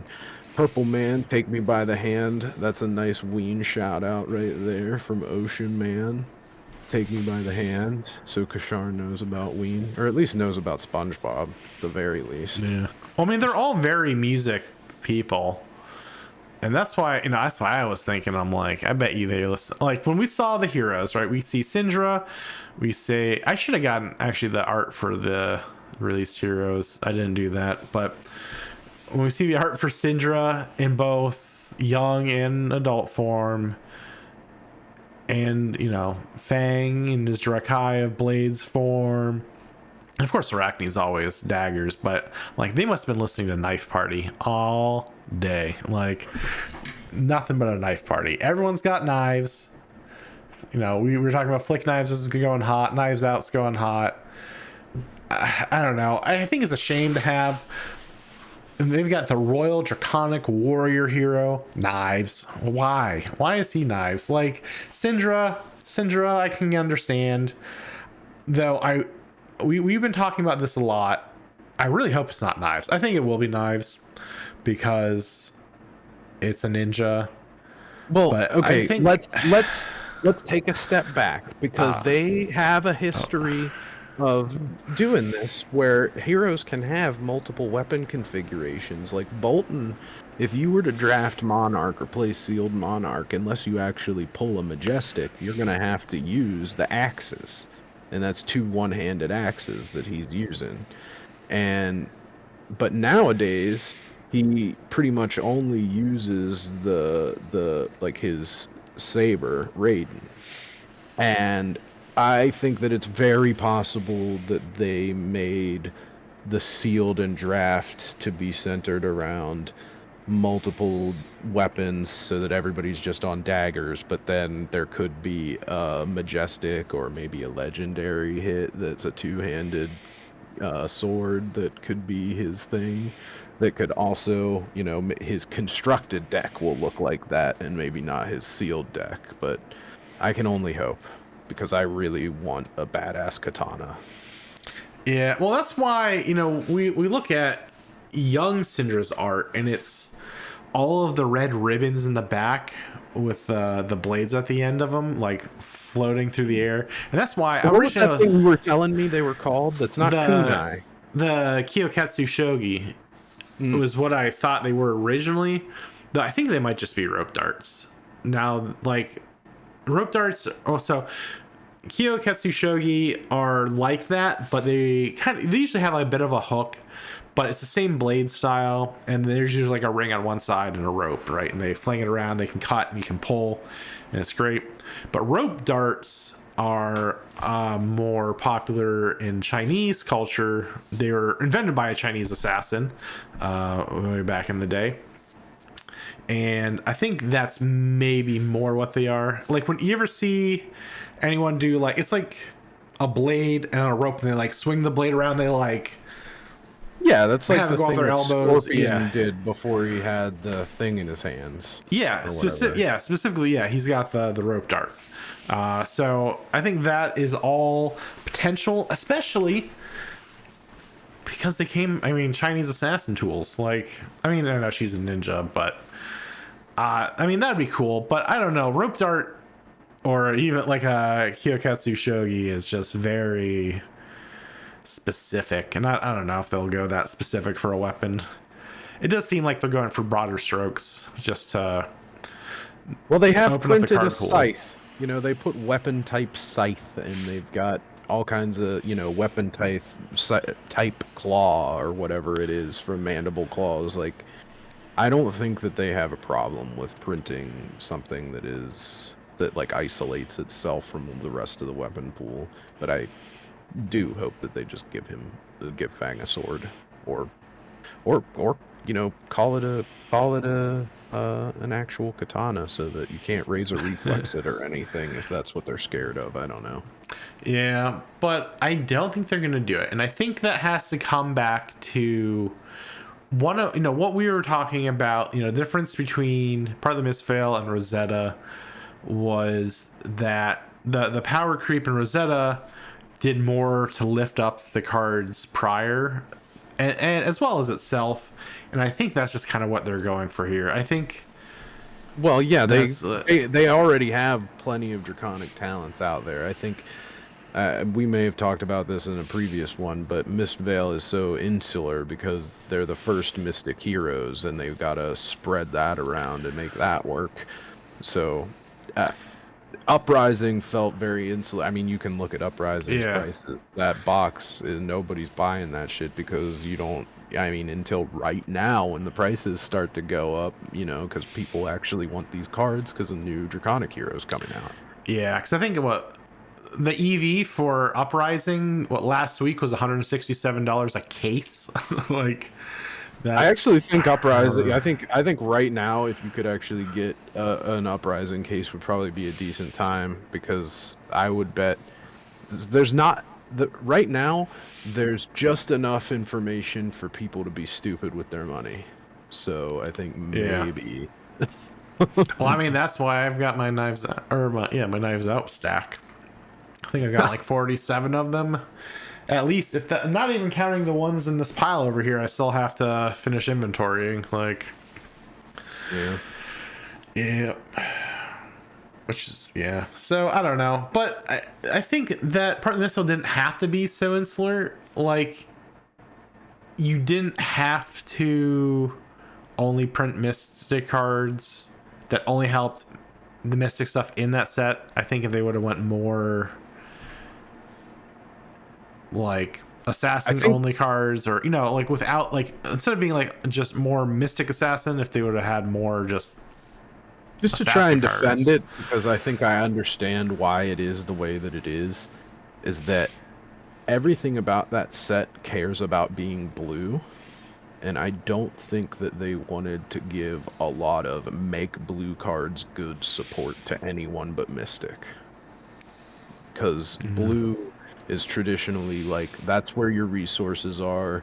Those cards are either like specific blue Majestics or blue versions of good cards, or at least cards that block 3, or generally blues are just sort of like a backbone of the deck and not necessarily where the power is. And I think that Mistveil had to do so much in the Mystic talent, because I think if you just give, like, if you make if Droplet was a generic, like practically every deck would play it, maybe. Yeah, I'm maybe overreacting, but but that's sort of how I saw it. Yeah, I don't know. I think I'm just Maybe I don't know. Droplet's not even the best example. I'm just throwing it out there. Yeah, I don't know. I don't know. I've got concerns. We'll see. I mean, hopefully, well, because right, like if they beef up, if they had a bunch of royal cards, who does that help? The Emperor, like, and what Yoji? What's his name? Yeah, but Yeah. I mean, Syndra and Fang are both royal, so they are making more reasons to be royal. And I don't think Yoji is royal. I think he's just a guardian. Oh, is he? Yeah, if oh, he I was moved it royal, downstairs. Let me see. if he was royal, he might have some spice to his deck list, but he's not. He's very bland deck. Yeah, I always just forget he exists. Poor guy. Let me see. What is it? Oh my gosh, I can't. I mean, having all the extra HP and Blitz isn't nothing. I mean, he's certainly a decent Blitz pick, but you're basically just playing Fatigue. Oh, okay, yeah, so he is just a guardian hero, but his name is Yoji Royal Protector. I think I got that mixed up. Okay. Yeah. So Royal Protector, not Royal. So yeah. But yeah, I think it's more along the lines of like the Draconic cards. Like I would be, honestly, I know Syndra and Fang are gonna be decent. Hopefully, they're good enough to, obviously they've been doing pretty good. Everybody gets their place in the meta. It seems like, except for Verdance, I guess. Yeah. But actually, Acilio is probably pretty bad too. Yeah. Yeah. But I guess I hope that Phi gets re-energized. I would rather, like, I don't think that I would mind if this set came out and then like no Syndra's top 8. I don't think I would have any problem with that. Like, as long as Phi's do, do, because I truly just think that it's like Phi is a really he's strong. Like but they took away all of his stuff that made him really, really good, like Art of War and Stubby Hammers. So, I mean, maybe he'll be better. But that's what I think my concern is like we've got 2 Royal Draconic cards, so I'm just hoping that they have more just Draconic cards in the set instead of making them all like Royal Draconic, because then it doesn't elevate any set other than this one, realistically. Well, not necessarily, because you've also got to take into account that if they make good enough Royal cards to the point where, Phi is playing them, then that also means that would have to raise the price of Crown of Dominion, because that's how they are or become Royal. So, I think there will be plenty of cards that are not royal, but I hope that there is a fairly sizable, I don't want to say like a ton, but I'm hoping there's at least like 5 to 10 royal cards, because that you want it to be just spicy enough that hopefully there's a deck that's royal and a deck that isn't royal, if that makes sense. I would rather it be like that.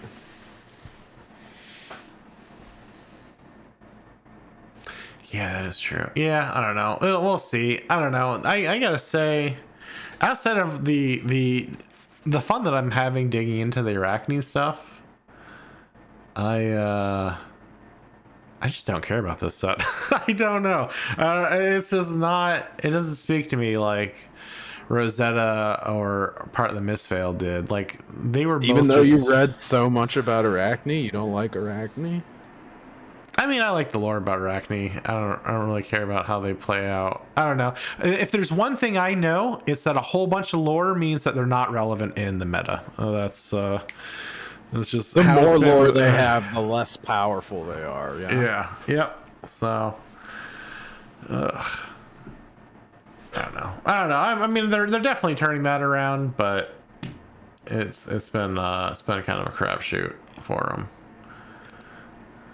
We did have one last topic that I wanted to get to, and I'm curious on your take on it because uh, depending on what it actually is and how you get it, you know, I'm curious what your take is on it because you'll never be able to get these.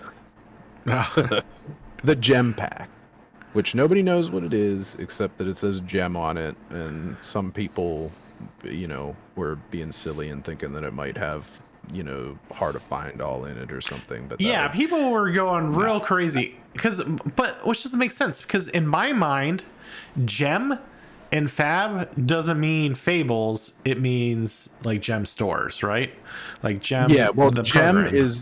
Gem is the account that everybody logs into to track their wins and losses and tournaments and stuff like that. And LSS also asks for your address in there in case they ever need to send you anything. Like if you decide to become a content creator or something like that, they can, you ask them or sign up to be it or whatever it is. Yeah, I But have a then gem there's account. also Yeah, I made it years ago and I never did a single thing with it. Yeah, Actually, well, I mean, I think so. There's a lot of speculation, but we think that it's gonna be XP somehow because you get experience in Gem. So it's possible that it'll be you get 1,000 experience, they mail you one. You hit 2,000 experience, they mail you one, maybe. Or is it 90-day experience, and whoever's in the top X number of players in your country within 90-day experience at the end of whatever season they decide to do it for, then they'll mail it to those players. It's going to be something like that. I don't know. I don't know about that. Shipping to that many people would be a lot. Like that would just be. I mean the behind the Well, scenes, like the they effort. already do ship to a lot of people, but I guess I mean, not to the that degree. multiple Yeah. countries is probably too many, right? Well, So remember how many countries they're doing yeah, nationals in? there's 50 countries, and not all of them are big enough to have top 100s get invited to nationals. So like the U.S. and Canada, I think has top 100 or something like that, and I think UK probably has top 100. I don't know, but I I think mean, some smaller countries you could get an invite, but it was only like if you were the top 10, 20 or something like that. I don't think it was 100 and every country got invites. But it would make yeah, more sense if it was fair across the board, and it's just like you hit 500, you hit 1,000, whatever they decide to make it. And to be honest, I'm here for it because as long as I win 2 games this weekend, I am at a 2,000 experience now. yeah. I just can't imagine that they like the logistics behind mailing out that many things to that many countries. Maybe a top 10 in 50 countries. Maybe. I mean, that's still 500 packages they'd have to figure out and work with customs and all sorts of other stuff. And depending on what's in it, the amount or the value of the pack that they're sending, like they're gonna have to deal with VATs and like all sorts of other stuff. I think it's more likely that if you hit certain levels and you go to events, you can get a gem pack then and then mailing them to you. Like Oh, if you you had think that they'll send the 2,000. gem packs to stores? Oh no, I think just like the events. I think the organized play events, like, because like we're seeing these gem packs at Osaka, right? It wasn't. I believe it was one gem pack to show as like a spoiler. I don't believe that there are gem packs to give out. Oh yeah, I don't know. I would see them either as a wall prize, or if it is related to your gem points, you show up to like a battle hardened or a calling, and then they pull up. They're like, oh hey, you're at so and so XP. You also get this pack, and they mark you off and call it a day. I don't know. I don't see them mailing them as much as. I mean, the people who are like top 10 or top whatever are probably going to be at a battle hardened or a calling somewhere at some They point do throughout the mail year. stuff to people all the time though. Like all the content creators, they'll get stuff sometimes. It's Yeah, but not. in the hundreds or thousands of them. Yeah, don't I know. guess not. I guess I'm just trying to think of like if they gave it out for like 1,000 experience, 2,000 experience, whatever, how many would that actually result in going out? I wonder. Because I'm at 2,000 and I'm like 200 and something in the US ranked for like lifetime XP. So there's at least, there's probably 300 plus people that would get a pack if it was 1,000 XP as well. So, but that would only be if it was retroactive too. Yeah, I don't know if they would ever do. Can they do lifetime? I mean, would they do lifetime or seasonal? I think seasonal would make more sense. I would really love to get one based on something like, maybe if they say it's 1,000 points and you get one every 1,000 points or something, and no matter how many points you have retroactively, if you have at least 1,000, they'll send you one. I hope that if it is gem experience related, that we'll get at least something for previous XP, just for the simple fact that it would feel really bad. I mean, well, here's my counter is I think of it logistically, like you, right? You've gotten 2,000 points, but if you stop playing at 2,000 points and you didn't keep your gem up to, like, if you stop playing, you're not going to be constantly updating your address and gem. I mean, potentially, we're 5 years in at this point, right? Like, there's a lot of people who have left who still have probably a ton of experience. If you haven't played in 90 days, you are marked as inactive. So, I mean, they know the difference between an active player with 2,000 points and an inactive player with 2,000 points. Although I would be very surprised if somebody with my level of experience quit playing, because I grinded the hell out of this game for a couple of years. Like, if you've got my experience or more, you probably love this game. And maybe that's too much of a wide net to cast, but it's what I think anyway. Yeah, I mean, I don't know. There were some rough sets there. A lot of people didn't keep up. I mean, gosh, look at the heavy hitters era of interest in the game, and it was not great. But I mean, people are coming back. I don't know, but I'm just saying there's a lot of, and 5 years is a long time, and there's a lot of potential for, I mean, maybe if they only did active, because imagine mailing out like packs with like potentially 100 plus, just $100, 100 plus some dollars just to random addresses all around the world, spend all that money, all that time, all the all the effort to I mean, you make a great point. I really don't know how they'll do it, and I mean that's part of why we're all speculating, right? Yeah, well, that's why I think it would just make the most sense if it was at like they just have a box of them at each organized play event, and you can go up and be like, hey, I just hit this, and then then they can like check it off and be like, oh yeah, they've got theirs for like the first 1,000, second 1,000, here's your 2 packs, and call it a day. I suppose that wouldn't be too bad, like if it was still retroactive and you just go and pick it up at, like, you have to go to like a a pro tour or something. Yeah, I mean, I don't know, I think that's really the only way. Like I don't know, man, the shipping is expensive. I don't know. Like I mean, I ship stuff every single day, and I don't know, the thought of just sending, like, the cost of just sending out that much money. I mean, it depends what's in the packs too, right? I mean, so yes, but also I don't think that I would be totally floored by LSS making a decision that wasn't necessarily driven by cash. Yeah, but what do they get out of? I mean, that's a lot of marketing budget. I mean, you're probably, depending on the number of people, like a very pessimistic top 10 in each country. Depending on the value of that booster pack, I mean, you're looking at probably $6-7 shipping per pack, and then there's no way they're just sending you. But there's no way they're just sending you a booster pack in an envelope. Like, they probably send it in one of those like recyclable, like cardboard you know what I'm talking about. They have some really nice boxes. I love their boxes. I don't know. Have you ever gotten anything like from one of their promotions like in the boxes? Actually, The only thing I have is my the black LSS envelope thing. Oh, I one don't second. think I've ever. I'll grab it. I'll grab it real quick. You keep people interested. 1 second.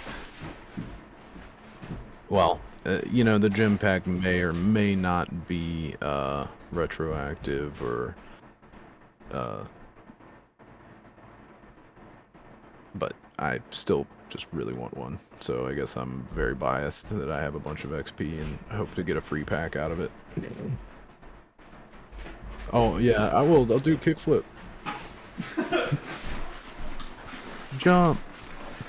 Won't do it. Okay. I'm trying not to dox them. Oh, not like everyone doesn't know it already, but like the last big promo thing I got from them was actually heavy hitters, funnily enough. But I really love like. What is that from? They ran a promo through TCG Player for. It was like you open it up, and like this envelope like pops up. Oh. And this is what the promo. This is what the promo card was in. Oh, I'm gonna rip it off. I didn't know that they did special boxes for those bundles at all. Yeah, like look at the inside of that envelope. Yeah. And then then it's like. I mean, maybe they said that there's a special box for it, but I feel like I would have wanted to buy it more if I would have noticed that. Oh yeah, I mean I've bought bundles from like. You've never showed me this box. This is like the coolest box that you could get from Legend Story Studios. I sent you a picture of this and I got it. Oh jeez, I'll have to look at the Discord. But don't. no, I won't fact check it. No, but I was talking about this.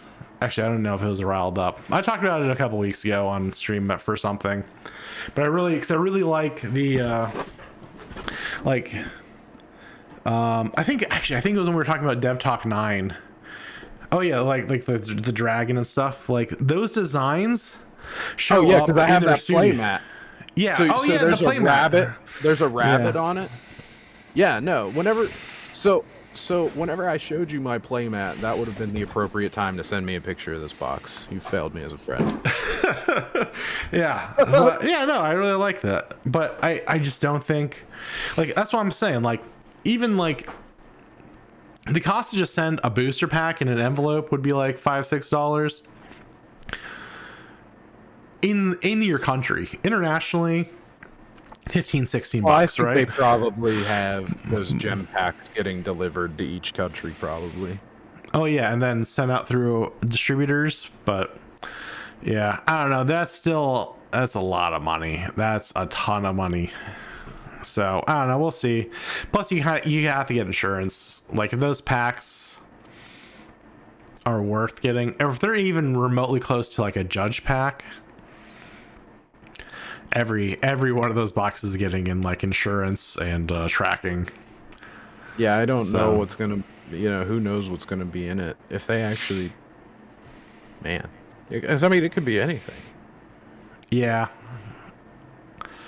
Yeah.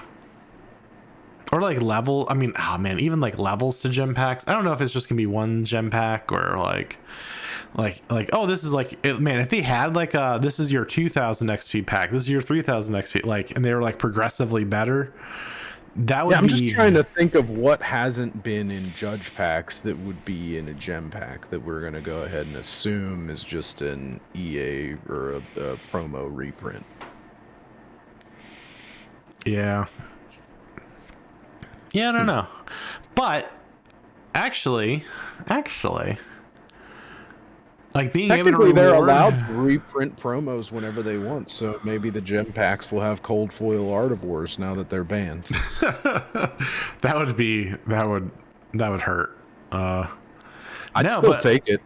I mean, we talk about a lot about bringing people back to stores and revitalizing like game shops and giving game shop support.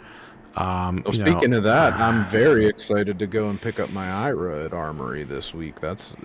They always give out so many. Like, I sent you a picture of all those Florian Earth EA promos that I got the last time I went to my Armory, and these are cards that are like, if I didn't care about collecting the game so much, these are cards that you could just flip and pay for your entire entry and then some, that they just give away to stores. And there's probably, obviously they ban the stores that do this, but I mean, there's probably some people that just sell them. But the one good thing is that they have changed their policy, like, because it used to be that stores were like single sellers were not allowed to, like, well, I shouldn't say single sellers, because if you're just an individual, you can always sell the promo. It didn't matter.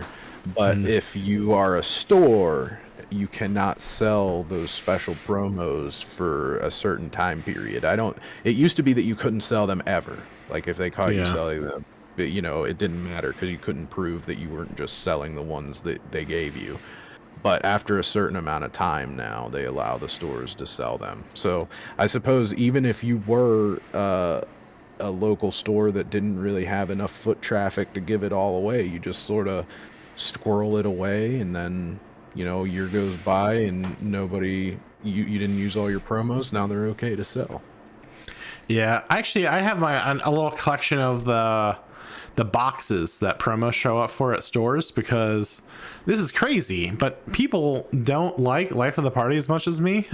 And so you'll just get the full deck box of it. Yeah, I'll be like, oh, this store is selling 11 of each of them, that's so funny. And then I would get like the little, because they're branded little cardboard box. I mean, they're upstairs. Oh my God, you didn't get any of them unopened, did you? That would be so good. I wish. No, they were all opened, but I like the little packing and marketing. I mean, it's just a little extra that LSS does for these things, like this box, right? I mean, everything, even what they send to the stores, is like cool and little specialized. So yeah, they certainly care about, like, the products need to be perfect, I think, because like you said, even the box that's got the promos in it, I remember, like, doesn't it have gold filigree, or am I imagining that? Was it black? No, it was just a white box with like black lettering on it. Okay. Yeah. They have the gold lettering on all their black envelopes and stuff, but I don't know. They definitely have some sort of reverence for the local game shop and competition, and get it, like, I don't know. That box makes a difference. Like, I never bought a TCG player deal, and now that I know that it comes in something like that, I'm absolutely considering buying the Hunted TCG player partnership deal, whatever they do. Yeah, which I think it was test of the promo, at least while I was still watching it. I think it's Test of Strength. I think it was a Test of Might, Test of Strength was like the exclusive promo that came with this. And the one that makes it gold? I think so. Yeah. But for a while, that promo sold for more than the whole bundle did. And it might still be up there. It was one of the ones I was going to send off for grading. I'm not sure. The first one was Uprising, and I didn't know it was in a box like that either. But Breaking Point was the EA Rainbow foil there, and that's pretty rare now because nobody bought that thing. Yeah, I need to get better about buying those bundles, because I mean, at this point, like with my selling, I'm like, oh well, as soon as the set drops, I'm just buying like 4 cases or 3 cases, or I mean, well, I don't know about Hunted. I really don't care about the Hunted, but I was like prepping. I'm like, oh, when they announce this set, I'm like, I'm gonna have like 6 to 8 cases like of money ready to buy immediately, and now I'm just like, I mean, it's gonna affect the meta. I think that it'll probably still be at least as good as MST was. Yeah, maybe. I don't know.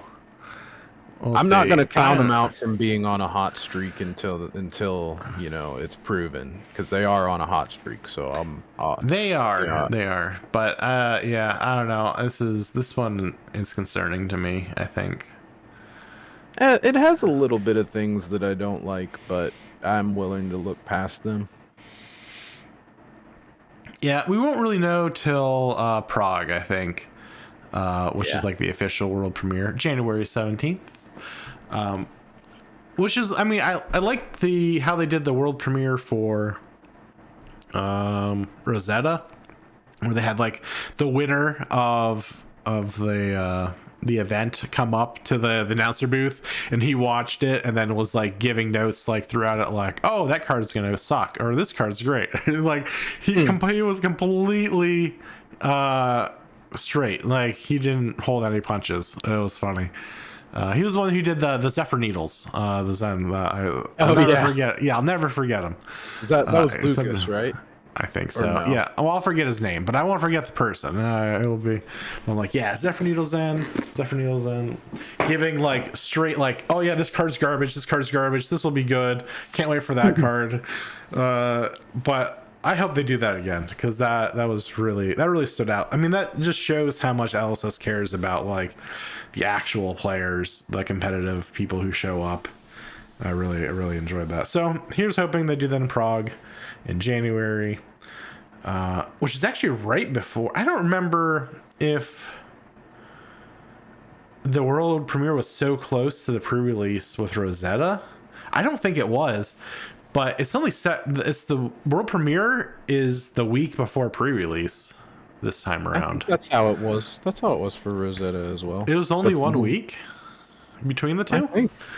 I mean, it couldn't have been more than 2 weeks if it was. Like, yeah, I thought it was a couple. I feel like it was the week right before, because it was like nobody really, like, they did all the spoilers. Everybody knew what everything was except for like a bunch of Majestics basically. And I'm not sure. I don't think Face Purgatory got spoiled. There was quite a few things that did not get spoiled, but a vast majority of the set got spoiled, and then the world premiere happened, and then the next week was pre-release. I'm almost positive. Yeah, I don't know. I've got some gripes about pre-release. Maybe I'll save that for another one, because I mean, you know what, if I get riled up and have hot takes about anything, it's about pre-release. I hate it. I don't like it at all. All you gotta do to fix your attitude about pre-release is actually attend the pre-release. No, it's own a store that gets their cards like months ahead of time. It's I don't know, but you don't get it months ahead of time. You get it. You get 4 boxes, you know, that day. It's shady. It's sketchy as all hell. It's awful for the secondary market. Dislike, hate. That'll be our next week's Riled Up. It gets me so angry, actually. I forgot how much that pisses me off. All right, make a note. That'll be in the stream title for week 5, which actually we don't know. Are we doing it Thursday, or is that up in the air for next week? Possibly. Yeah, we can do Thursday. Okay, I wasn't sure. I mean, well, it's one of those things where it's like, you know, it's a work thing that I don't know if they're gonna do it or not. I don't know when. I didn't know. That's why I was trying to hint at. Did that get confirmed for next Thursday or not? Or absolutely not. Nope. Okay, I should have assumed, but no, I'm gonna find out about that 2 days before I have to do it. Okay, so maybe a Riled Up on Thursday. Maybe not. Yeah. Next week. Yeah. I'm hoping that it's earlier in the week, because generally they're very impatient about it. Like, they already wanted to do it and it wasn't good enough and they couldn't. So yeah, I'm being very vague and we don't need to talk about this. Yeah. So, well, I mean, I was just gonna say, next week may or may not happen. So I guess you're all just gonna have to go to my Facebook, Twitter, and Instagram and subscribe to keep up to date on whether or not it's gonna happen next week. Oh man, crazy. I do plan on doing a Rosetta case opening, probably tomorrow actually.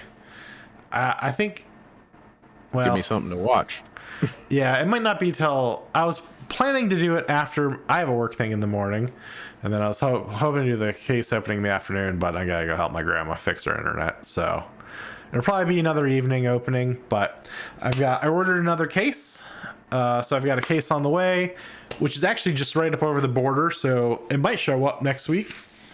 I might do 2 Rosetta case openings this week. Nice. I want that Rosetta Thorn. Are you gonna keep it if you pull it? Oh, I'm grading it immediately. Okay. Yeah. Yeah, as long as it looks good. I don't know why. Who are you want gonna to grade buy it with?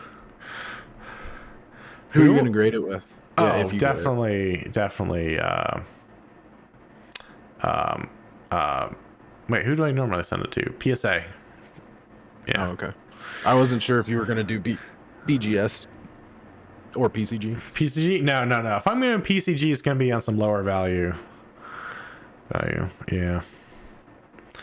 Yeah, I don't know. Oh yeah, Riled Up. I mean, you could always pop on. I could set up the. How would I do that? I think I could do it. I don't know. What? If you That remember, I could think. talk over your opening with you. Yeah, I could throw you in a corner or something at some point if you ever wanted. Yeah, maybe. Yeah. I mean, not every opening, but some. At least for maybe some of the Flesh and Blood stuff, I don't think you'd care about. I got some more MetaZoo spell books on the way, and I don't think I tell you care what, less about that. I'm so conflicted about MetaZoo, but I mean, you know this already. I like the way the art looks. You know, everybody rags on the art, but I kind of like that it's scrungy or whatever. And I thought MetaZoo had a lot of promise to it, and then I thought Mike Waddell ran it into the ground with his stupid ass partnerships. Yeah. But I mean, actually, that's where as soon as we get off this, actually, the real thing I'm streaming after this stream is Nick's Strength in Pokemon. He's doing the interview. I'm not sure who it was with. I could not find any data. One of my chatters from the MetaBox or the MetaZoo box opening was like, "Hey, he's interviewing the new owners of MetaZoo on his channel Friday night." I'm like, oh, Well, I feel like you that. know if it was Richard Garfield, right? You would think, but who knows? I mean, Richard Garfield, yeah, who knows with him? But so yeah, I want to catch it, see what's up. A lot of very passionate MetaZoo people. Probably, I don't know if it's just the most copium based TCG currently on the market, but because those people are like, oh, it's gonna come back, it's 100%, yeah, big. I'm like, I mean, the chances of it coming back is about the same chances as Netflix season 3 happening for any show. It's yeah. I mean, even if it does come back, none of the cards that I've collected are playable anyway. I mean, I just have stuff from the first set, but I don't know. I wish everything about that would have went down differently. Yeah, well, that's what I don't get, right? And maybe I'll throw these two ideas that I have out in the universe is, so they said that the current cards out wouldn't be playable, but there's still 2 unreleased sets, and they're somehow doing a turnaround of 5 months before they release their first set, which I've been around in TCGs long enough to know you can't design, QA, dev, and send off cards to a printer in less than 2 years. Like, the printing steps alone are almost 18 months. So how are they doing a turnaround for designing whole sets and stuff and expecting to have their first set drop first quarter of 2025? Unless they're using old cards, or they've never actually confirmed that it's a physical card game. And I think there's a potential they already had a digital game, and they're probably just going to take the IP and rebrand it.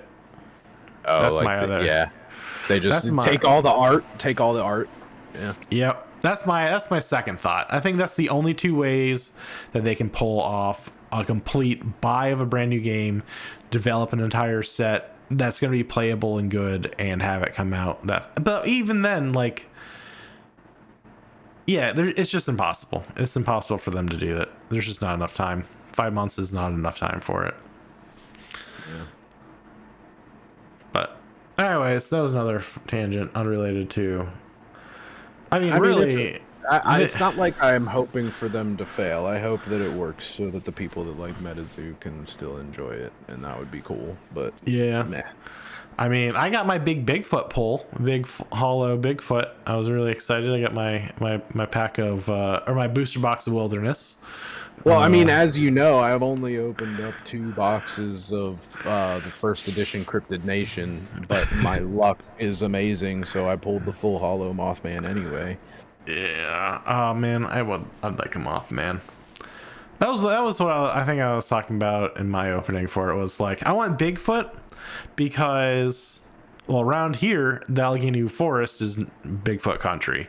You can't go to anything like a county fair event, or like we have like all these little like country bumpkin in the wood, like not like Ren fairs, but like oh, here's how we used to do blacksmithing, or like, I don't know, those kind of things. Bigfoot people everywhere. Plaster casts of Bigfoot feet as far as the eye can see, baggies full of Bigfoot hair, Bigfoot saliva samples. It's crazy. So Bigfoot's a big part of around here. And then Mothman is from where my grandma grew up in Point Pleasant. So I used to visit there all the time as a kid. Didn't even know about the Mothman until we stopped going. I was like, come on. That's a little sad. Yeah. But yeah, so that's why I was like, a Mothman and a Bigfoot would be cool for around here. Though we have a cryptid, not a card yet, though it should be. We have the Allegheny Nessie, and I really wanted to see that as a MetaZoo card. Because we're down the Allegheny River, and which goes all the way down to Pittsburgh. But there's supposed to be a Nessie monster. There's been reports of it, I think, all the way back to the like 20s, going up and down the river. Yeah, so It's probably just a gigantic catfish. it could be. I don't know, but it was cool. When I was in Boy Scouts, we went to the big national jamboree, and our patch was the Allegheny Nessie. It was a big Allegheny Nessie on there. It was cool. So, but I don't know, MetaZoo, I wish it the best of luck. But all they really do is just, all the Magic news, all the MetaZoo news has just made me more happy that Flesh and Blood is the game that I'm dumping the most money into, right? Like, oh yeah, I mean, it's okay to, at least in my opinion, like I gave MetaZoo a chance. I thought it was cool, whatever, but like at no point did I ever think that it was doing better than Fab. I'm 100% a Fab fanboy. As soon as I started getting into it, I was like, this is going to eventually be as big as Magic. I think it can be eventually. well, I don't know. To a degree, I don't ever want to be as big as Magic, because at that point, yeah, right? if it gets that big, then they've been sold off to a corporation and the game gets terrible. But let's just. There's a happy medium. There's a whole lot of happy medium there between like what we have and complete corporate sellouts, right? Like, true. But I'm more just saying that the game is. It's always been my opinion that the game is so good that if you can just convince enough people to try it, then it will just sell itself. But the problem is that people are stubborn as hell and will not even try. Yeah. I don't know. It's complex. But there's so many other cool things about it. I don't know. We can talk about that some other time. We're running a little late, but there's a lot of appeal to the game, I think, as a collector and a seller, that there's just so much cool stuff in the game that who even needs to play? Gross. Ew, you're playing with my investments. It's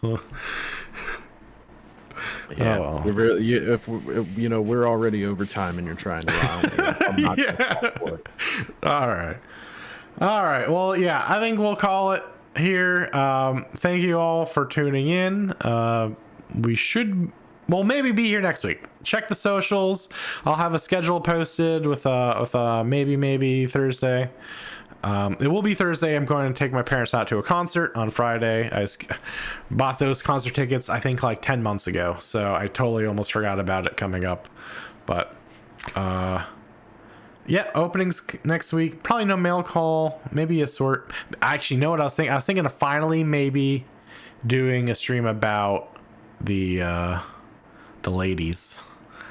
they need their time. Actually, my stack of undone ladies is like this tall. Actually, at this point, but I'd love to unbindered see a new ladies. GIF. I gave the Wall Street your GIF the first time you showed it to me, and they all laughed. But now it's orders of magnitude stronger. Oh yeah, I think I've probably got 4 times as many since then. And it was already crazy. Yeah, because that was only one binder, right? Yeah, but it was still a very large binder that you flipped through in the GIF, and it was just hilarious. Well, yeah, I mean, that was one 3-inch binder, and I filled up 3 3-inch binders, and I'm going to have to go to 4 or 5 with this next one. So, yeah. Yeah, a little bit more this time around. How many more do you need to buy before you own every single copy? I don't know. Is that even plausible? I'm currently at 1.5% of all of them. So, yeah.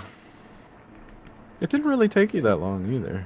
I don't know. I really thought I'd hit 1% within a year, but I work against myself a lot where my big buying sprees will bump up the cost of the card to over $1, and then I have to like wait 2 or 3 months for it to drop back down to like 15-20 cents so I can buy a bunch again.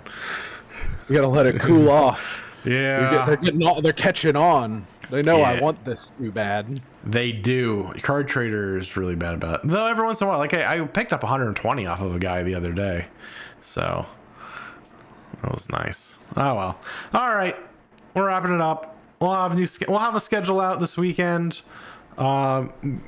Rosetta, case opening, Gorilla. Send us any questions, thoughts. How did you like Hunted? Leave comments. We've been getting a lot of comments on videos, so let us know. We'll read them and we'll bring them up, take pictures of them, tell our moms about it, put it on the fridge. I don't know. So that is all. Any final words? My final word is please pray for me to get gem packs. All right, yeah. Gem packs out.